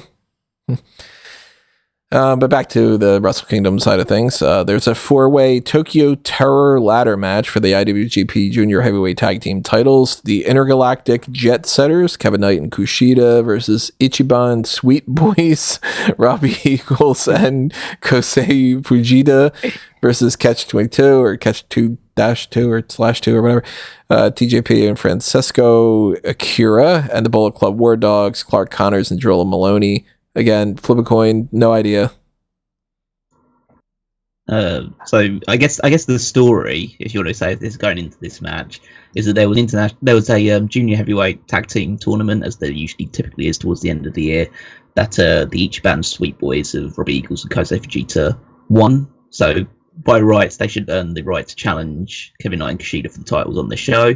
But then Catch 22 and Bullet Club War Dogs just attack them, and then they insert themselves into the match. So now we're having a 4-way ladder match. This feels very America. Yeah, this is very Western. This is a very Western match of, okay, we're going to start off with a big ladder match with 8 guys in it, just to try and excite people. This very much is not a New Japan approach of doing things, but, maybe they think that with the certain people involved and link up with Dynasty later on, they might have a few more Western eyes on the show, and so they decided to go with this route instead. It should be pretty crazy with the guys involved, and a ladder match. Ladder matches are typically fun. I'm sure these guys will work hard to see what happens here. I think I'll go with, because there is a bit of speculation about Kevin Knight in terms of his contract status. I don't know whether he'll end up re-signing with the company or not. So I think that they'll go with the Sweet Boys anyway, just because they technically won the tournament, so they should probably win the titles here. And they're a good team as well. So yeah, I'll go with them winning the titles. I'll tell you who it's not going to be. It's not going to be the champions retaining. I know that Kevin Knight's contract with New Japan is coming up soon. Not that they can't retain him, but if I had gun in my head, I'm going Bullet Club War Dogs, Connors and Maloney. They deserve some gold. So that's kind of where I see this going. They've held those titles 3 times in the last year. Yeah, but these titles, I don't know why they haven't been kind of merged. And just have one big tag division. It would probably help. Yeah, feel that urge. Tag title's not on this card either, by the way. So yeah, they'll be defended the next night between a team that's not from New Japan and a team that's not complete yet. Yeah. There is an IWGP Women's Championship match. Mayuri Watani against AZM. No idea. Watani versus Azumi, as it were. That's how it's pronounced. That's right. Yeah, that's how Mercedes Moné Azum. Yeah. So I say this should, on paper, if this was Stardom, on paper this would be a great match, because these two are great. They have fantastic matches with pretty much everyone on Stardom. Azumi is so rapid and very talented and skillful just for the age she is as well. And Iwatani's been the ace of Stardom for close to a decade at this point. So, and she's held this title for over 600 days because they rarely defend it. This is the first time the IWGP Women's Championship has been defended on a proper New Japan show, I think, since Wrestle Kingdom 2 years ago, when it was Kairi versus Tam Nakano. And that match went about 5 minutes. And I expect this match to go no longer than 10. I remember that, and I would agree with you. They don't care about this, because New Japan doesn't care about doing a women's thing other than, having the links to Stardom, because that's where the women's matches take place. And, having this title for some sort of, equality quota. That's all they see. As I don't think that they should treat the title like that, because they should actually want to promote women's wrestling, but that's how they view the title, and so they're going to treat it as an undercard thing. It's like, it's ninth from the top, it's the second match on the main card. They're not going to give it a lot of time, and Iwatani's probably going to retain. I would be surprised that if Iwatani retains and then Mercedes Moné comes down and says she's going to challenge her for the title after she wins her third belt at the show the night afterwards, and so she could be 4-belt Mercedes instead. I agree with all of that, including the Mercedes. Yeah, we're definitely going to get into that in a minute. Again, I also have nothing that I can add to the 4-way for the World Television title. El Fantasmo, Ryohei Uiwa, I don't know how to pronounce that. It's probably that, but not butchered. Jeff Cobb and Ren Narita as the champion. Go with anybody. No, I don't know. Phantasmo. Let's just toss that in there. I would put it on Phantasmo, considering, he just kind of came back and beat cancer. I would do that. That's just me. So out of the 4 options, I think the best prospect of all of them is Oiwa. I think that he's like someone that they can really position higher up the card in future. So it would be good to see them give the newest guy really this match the television title, because that's kind of what it's designed to be. It was supposed to be for the young guys getting the opportunity. I think that's kind of what they tried to do with Ren Narita, but I think Ren Narita's like it just hasn't worked out for him. Like, he was a guy that was one of these promising Three Musketeers, but the move House Torture and just his general performances have not been to the standard that they probably would expect of someone that they may have one day thought would be towards the main event scene and be a world championship contender. Jeff Cobb was the previous champion. I don't think they'll put the title just straight back onto him. Phantasmo would be a good story, but I just don't think they'll go that early, because they probably, when they were cluing this in, it was supposed to just originally just be a 3-way match, because they probably didn't even clue in the fact that Phantasmo would be in, because they didn't know if he'd be healthy enough to compete yet. So I think they'll just go with Oiwa, just because I think it's the right move for the future prospect in the company.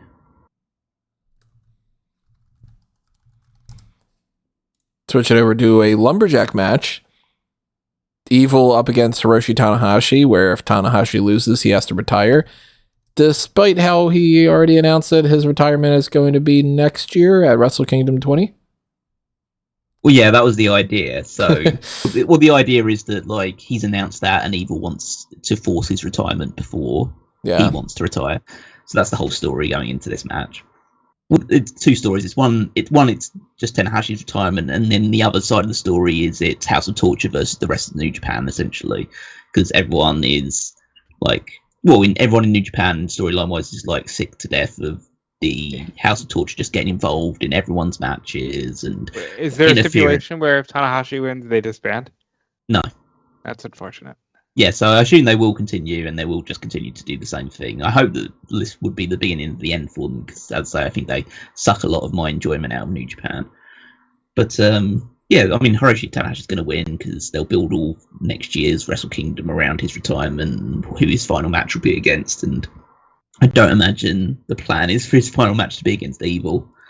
And Lumberjacks, they'll have a lot of people get involved on the outside. It'll be interesting to see House Torture will be out there, but who's out there for Tanahashi's side of things? I imagine it'll be Pink, because I think he's part of the Never Openweight 6-man tag champions with Ishii and Oleg Boltin, so I imagine they'll both be out there to support him as well as like a lot of the other guys, part of like the regular New Japan rabble. But yeah, Tanahashi will win. It'll be a feel-good moment, and then we're just on the countdown until next year. Yeah, I hope he has a really good run. Like, he's a huge part of the entire reason I enjoy New Japan. Like, Okada's a better wrestler, but I will always kind of have more of an affinity towards Tanahashi personally. And it's kind of sad to see him and Cena retiring in the same year, but looking forward to it.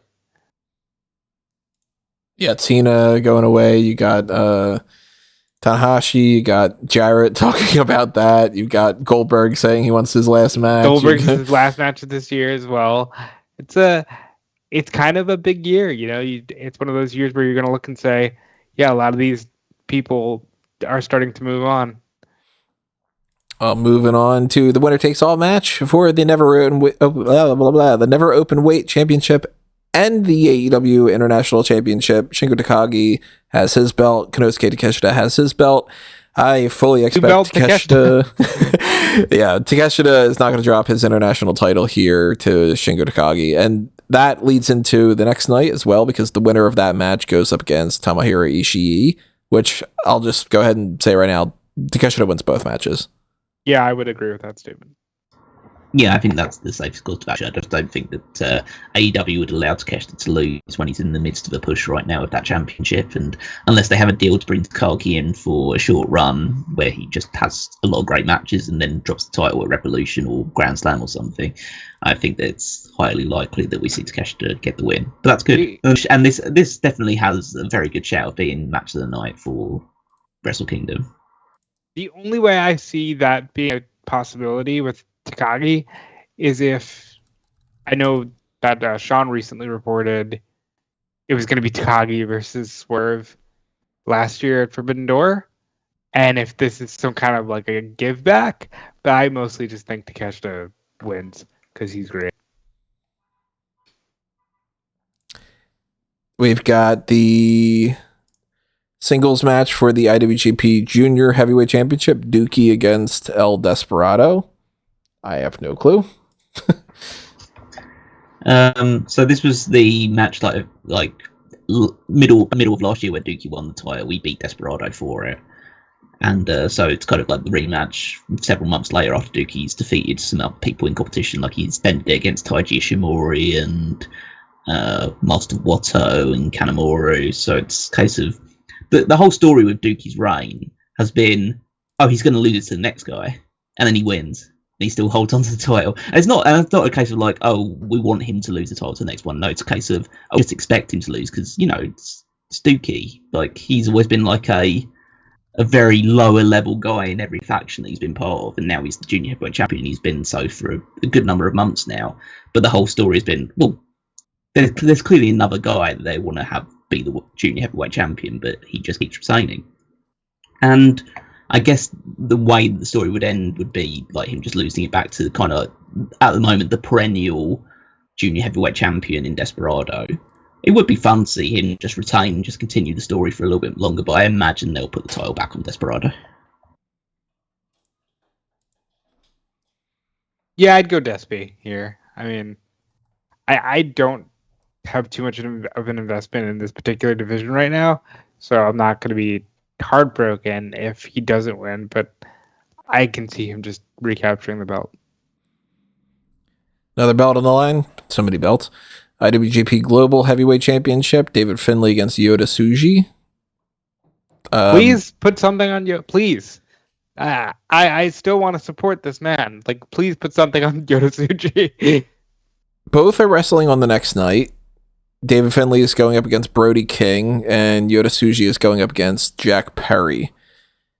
I don't know if that would have any factor in with that without, being tapped into exactly what they're doing, but I could see Finlay retaining and beating Brody King and Yota Tsuji beating Jack Perry to be like, okay, well, you lost the title shot, but then you won the next night. I could see Yota Tsuji winning the championship and then retaining it if they want to switch it. Like, is there any kind of stipulation as far as like if he were to win, does that Jack Perry match become a championship match? No, I think the reason why they both those matches are on there is that I think they'll just go with the line of if you pin the champion, then whoever's the champion, they'll just switch it to a title match at the last minute because it won't really add too much to it other than just make the match like a bit more stakes to it. But I think that in terms of the actual match itself, I think that it should be fine. As I'm not the hugest fan of David Finlay, but when push comes to shove, he can work well. And Joe Tsuji is a guy that they've just had on the cusp for quite a while now. I don't think he's won a singles championship yet in New Japan, so this would be a good opportunity to give him the kind of like the secondary title and have him have a bit of a run with it. So yeah, I think that they'll. I would say it's pretty likely, and I'd say out of all the matches, outside of like a couple, like obviously with the Hiroshi Tanahashi, that's a lock, and but it's probably one of the ones I'm most confident on. The title changing hands and Yo-Yo winning. Do you have him beating Jack Perry, and what do you got for David Finlay and Brody King then? The singles match. Probably David Finlay, because like at the end of the day, it's a New Japan show, and it's in front of a Japanese audience.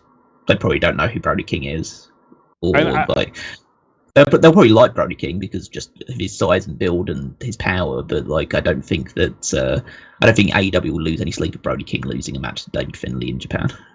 Right. The only way I see Brody King winning is if the people who, book New Japan, and if the crowd just sees him and sees what he can do, just gets an absolute hard-on for it. Because, honestly, Brody King would probably be a better fit in Japan than in any American promotion.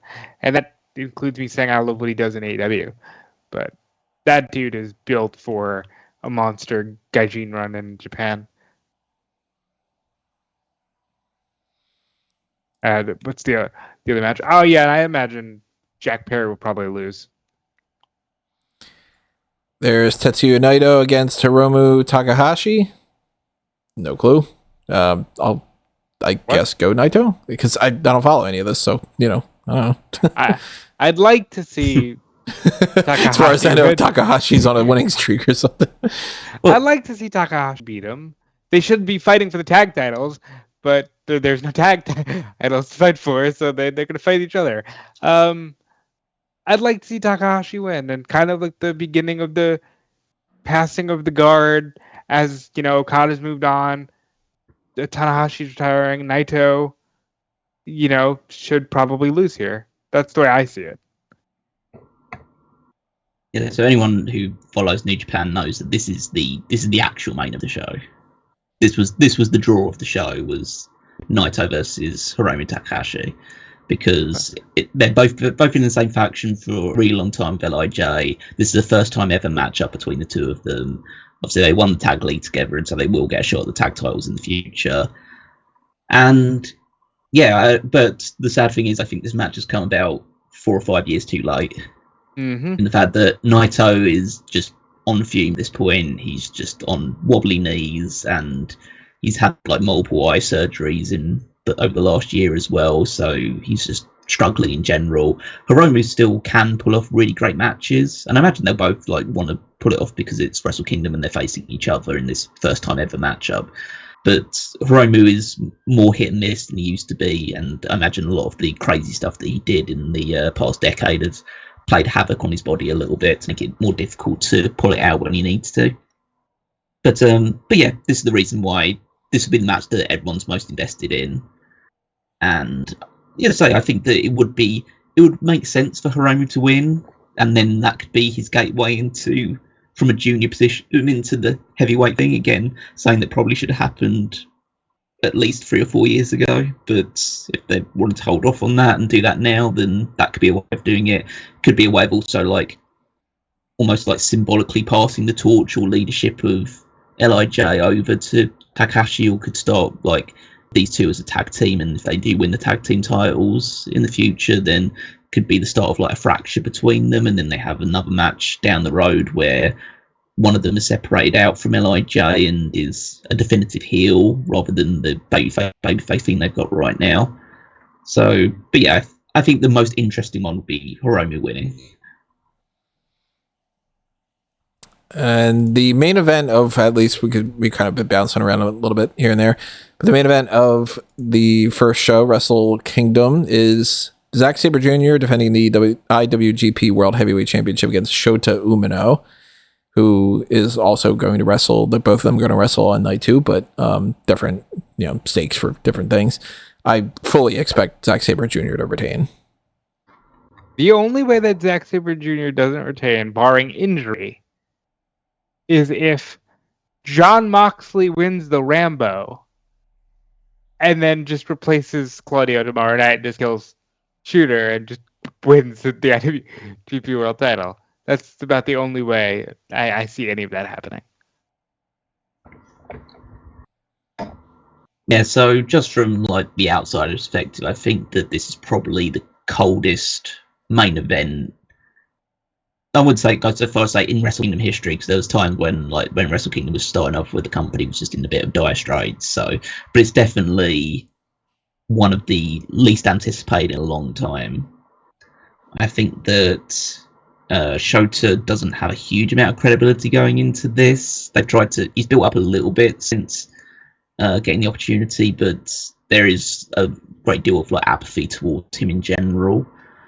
I think that he hasn't won a title in New Japan as well, so it'd be quite weird that like his first title win is the world title on like the main event of the show. I think it's already like a too big a spot for him in general just to even be in this match, let alone win the title. And the last time they ever did that push with someone was Okada, but like they did that immediately with Okada because they knew what they had. Shota's been around the company for a good number of years now, and this is the first time he's really been elevated to this position. So I don't see. I'd say they could do it just for shock value and just say, right, we need to just start pushing some of our young guys, just put the title on Shota Umino and see what he does with it.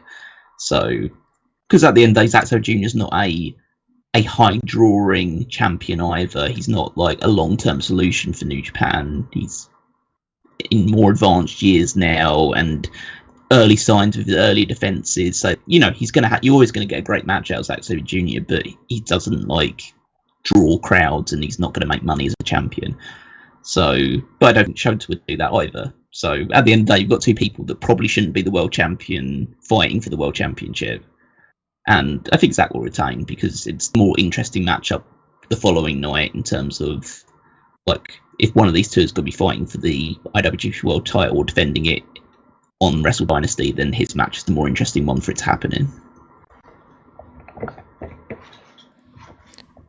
So then when we switch over to the rest of the Dynasty card that we haven't talked about yet, because we already kind of talked about some of them. Zack Sabre Jr. is going up against Ricochet.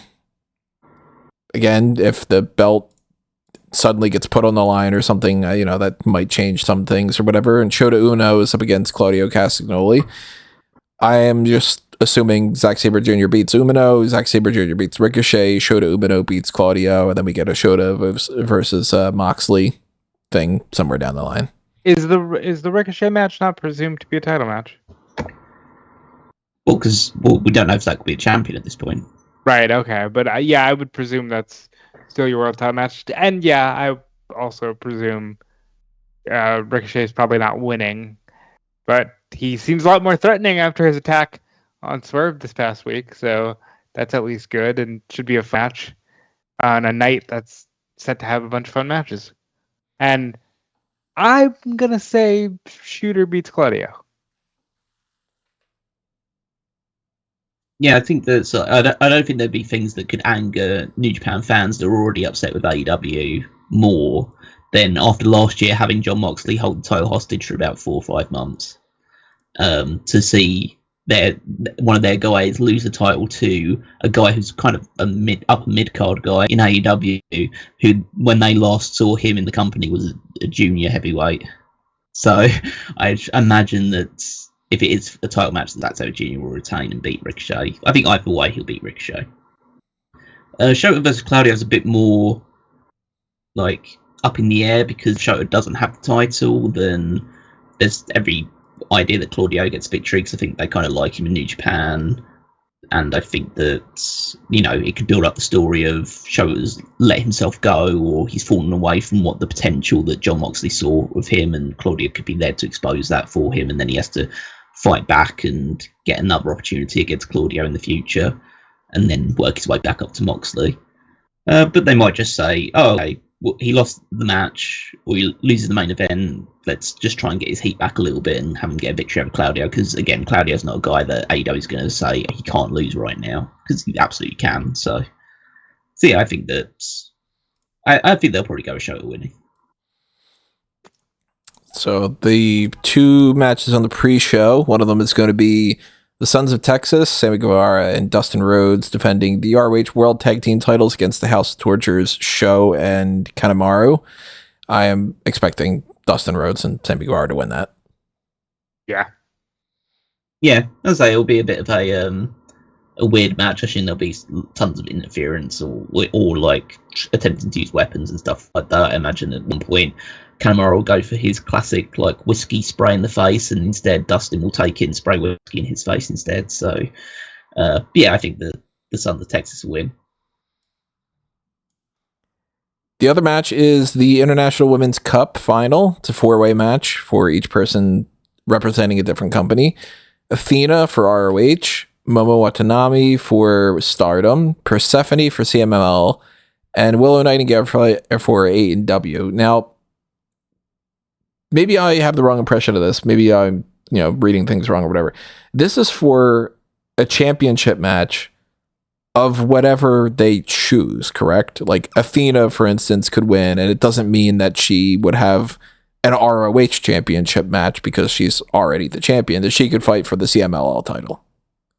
Correct. Is that true? Okay. Yeah. The wording is winner receives a women's championship match from the participating promotion of their choosing. Okay, so then that already rules out something that I was already thinking at first, because when I first read that and all that, I was like, oh wait, so then why is Athena in the match? She would just be like, I challenge myself then, but if she can challenge for 3 other titles, that makes more sense. So I have no perception of Persephone and Watanabe. I have no clue who they really are for the most part, what their challenges are, anything along those lines. So at least when it comes to Willow Nightingale and Athena, I could see a scenario where either of them challenges for any championship and potentially wins it. There's so many different back and forth cross-promotional belts at this point between AEW and other companies that it would not shock me in the slightest bit if like Willow were to win the Stardom title, or Athena were to win the CMLL title, or Willow even challenges Athena and wins the ROH Women's Championship. Like anything could happen except Athena is not winning and then going on and beating Mariah May for the AEW Women's World title. That's where you're wrong, pal. Because this, to me, seems like a fucking great way to just force Athena on AEW television. This could get you Athena Mercedes. She could say, you know what? I want to challenge Mercedes for the TBS title, or I want to challenge Mercedes for the New Japan title. Can that technically work? I mean, Stardom and New Japan are linked, but either way, I see this going to either Athena or Willow. And while I'd rather see Athena forced onto AEW TV this way, I think the easiest option is Willow, who has held gold in the other promotions except for Ring of Honor. This gets you a Willow Athena match if you want to go with that. This gets you Willow goes back to Stardom for a bit. I think Willow Nightingale wins. Technically, Willow hasn't won a Stardom championship. She won a New Japan championship. So, that is true. I would say that if it was just in most circumstances, I'd say that Willow would win, because I think that as someone who isn't holding a championship, Momo's not holding a title either, but like the one that isn't holding a championship has more opportunity and has more choice available to them. And she's wrestled in CMLL, she's wrestled in Stardom, obviously she's done stuff with Ring of Honor, and she could go after either of the AEW champions as well. So there's multiple different routes that you could take with Willow Nightingale winning. The one thing that gives me pause is the fact that this is in Japan. And again, she has had a few matches in Japan, but she's not a well-known name there, whereas neither is Persephone really. Athena definitely isn't. Momo Watanabe is obviously the most familiar to the audience that's there. Then again, she probably isn't super familiar either because it's a New Japan crowd rather than a Stardom crowd. So yeah, I think that, like, gun to her head, I'd say that Willow does win because I just think that she has more routes available to her. But if it wasn't her, then I think that you'd give it to Momo Watanabe and she'd go after a Stardom championship. If they are,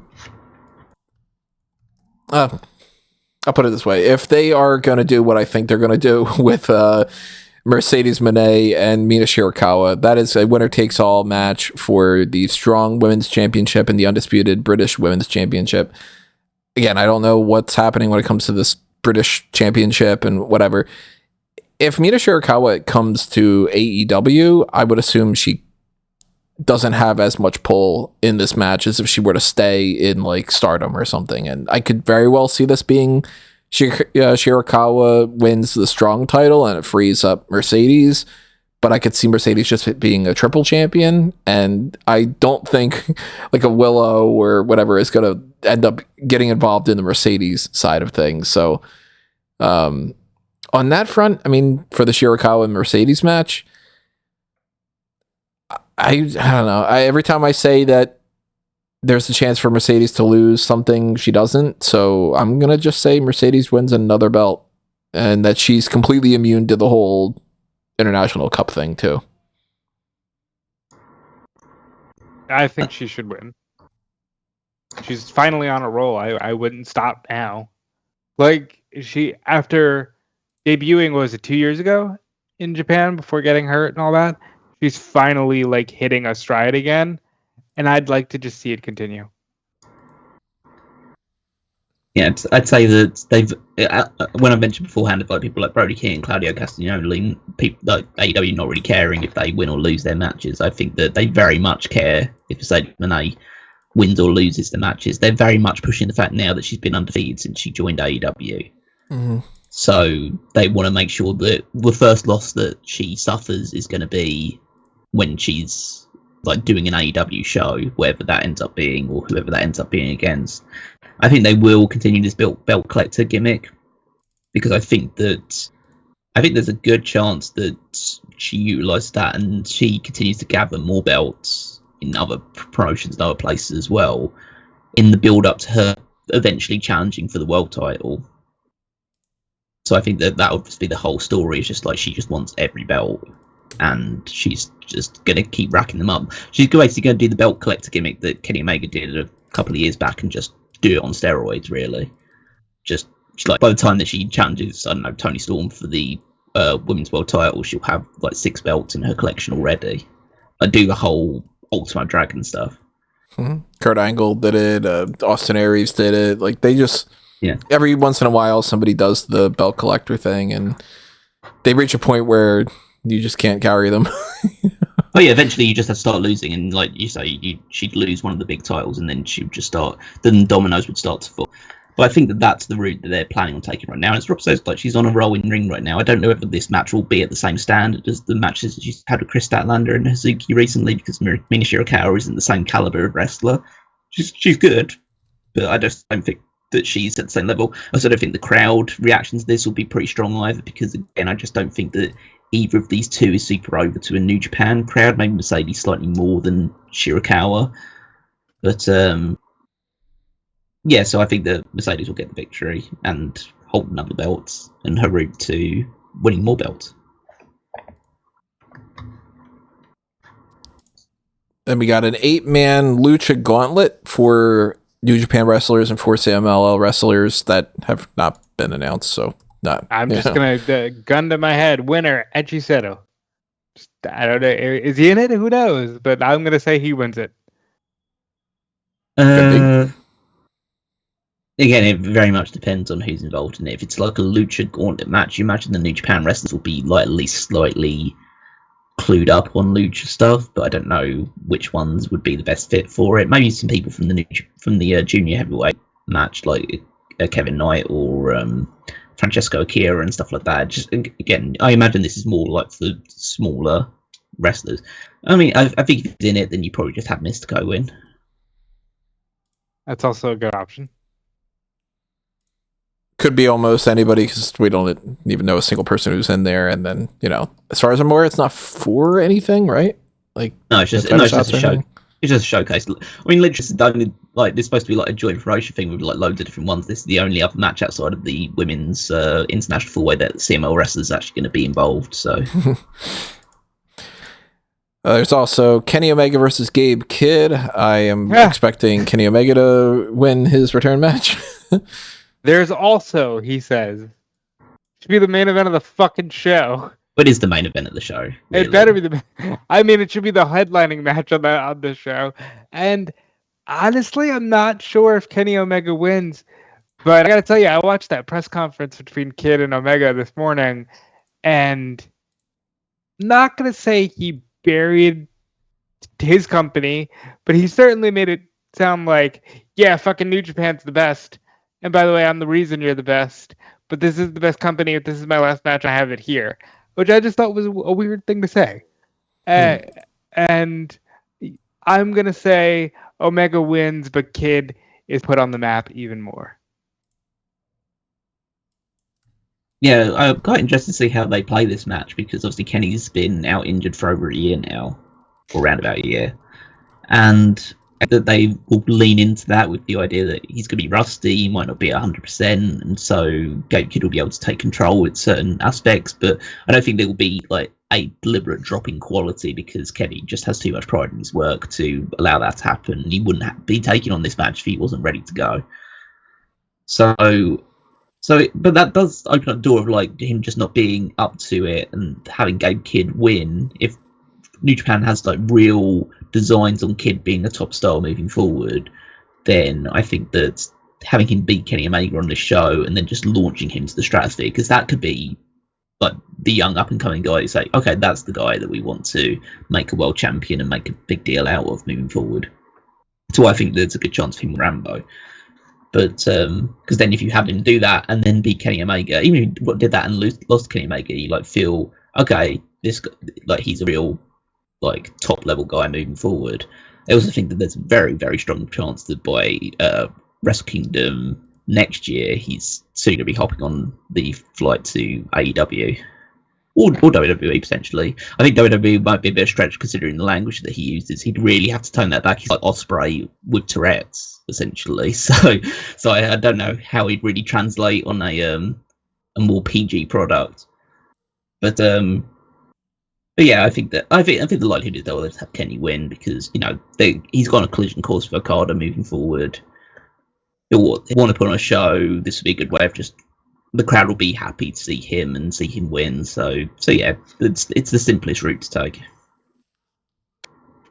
Gabe Kidd challenging anyone for the AEW World Title at Forbidden Door would be a hell of a story, just because this man just says whatever he thinks, and he's been just taking a crap all over AEW.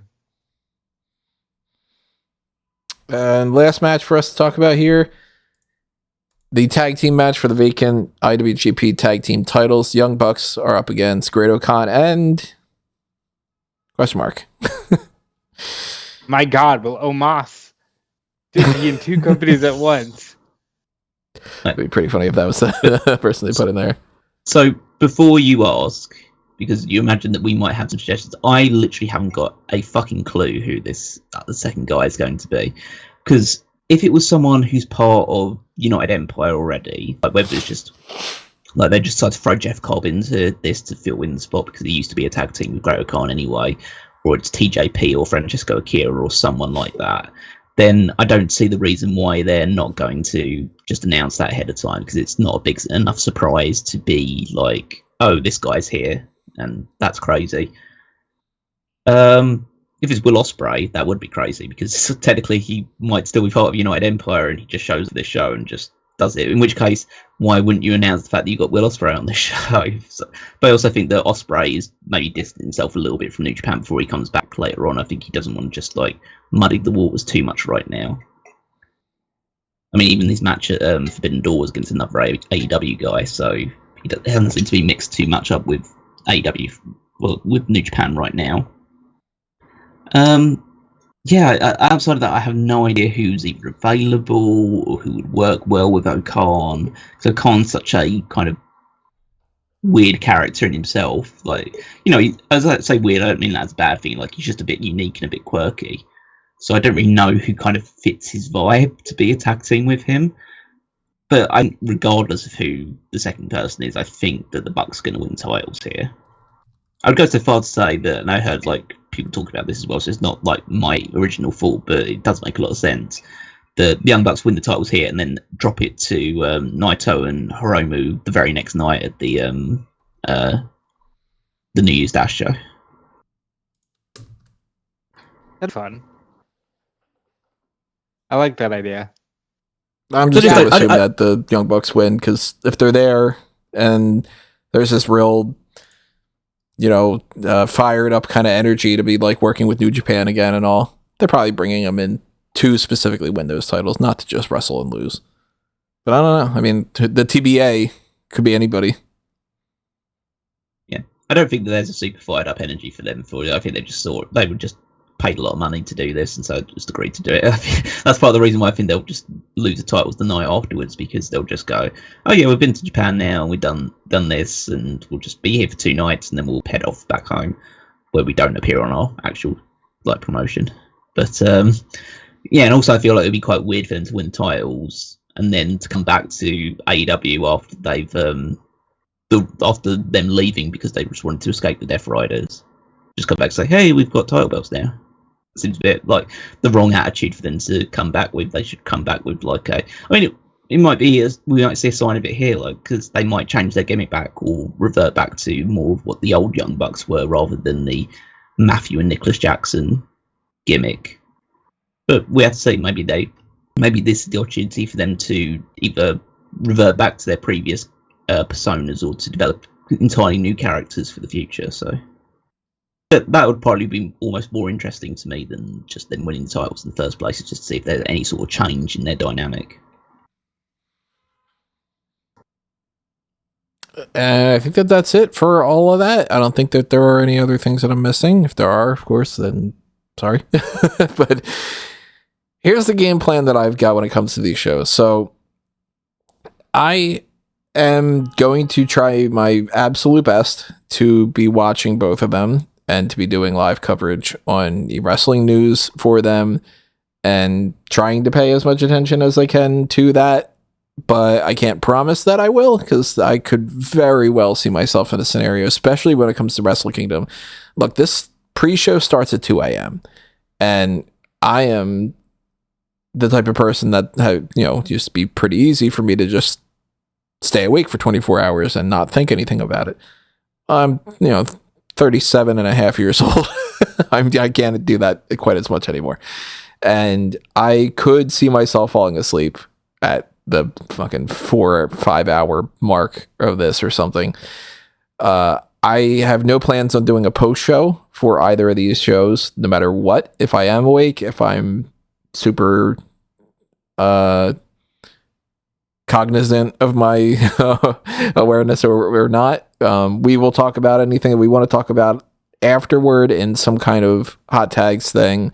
Maybe we lump that into the Darkcast if we don't have a whole lot to do with the one to watch, and if we record that before the Darkcast, before the hot tags or whatever it might be. In some way, in some fashion, we will tell you our thoughts about both of these shows, or at least the outcomes of these shows. But I invite everybody to chill out on the Discord and to be checking out the EWN stuff. Chat it up in the comments here. If you are on the Discord and you're chatting it up, that's more likely for me to just be like, all right, let me, kind of chime in with my thoughts while we're watching this. I might end up just watching the season of What If from Marvel while I'm doing this at the same time too. I don't know. But keep me company if you are awake and you are watching Wrestle Kingdom and Wrestle Dynasty. So we'll come back around to them at some point. Of course, when it comes to Monday Night Raw, we will be doing everything normal per Monday Night Raw. And the other hot tags and stuff too, just leave your comments below. Tell us what you think about all these things. Make sure that you are checking out all the things on the link tree at amangotree.com. Follow, favorite, like, share, subscribe to all that good stuff. Follow me at Tony Mango on most platforms, and follow Robin Callum. Yep. Happy 2025, everyone. Ooh. Follow me at Dude Felice everywhere, and check out my work on Fightful.com. But Callum, what you got going on? So you can follow me on Twitter and Blue Sky at Wigmeister14. You can check out the Power Rankings every Saturday on smark.com, where I rank the WWE superstars based on their previous week's performances. And while you're there, you can also head on over to the Fantasy League, also at wwefantasyleague.com, where you can see how our rosters are doing, who's picking up points, who's potentially losing points, as we head towards the Royal Rumble, our next big rest stop, and then from there heading over to WrestleMania to crown our winner. So we're definitely much on the, as soon as the Royals been and done. We'll be on the home stretch to crowning the champion for 2024-2025. Okie dokie, everyone. That is 683 in the bag. Stay tuned for whatever's coming up next, and we'll see you then. But for now, this has been another Smark Out moment, and we're being counted out.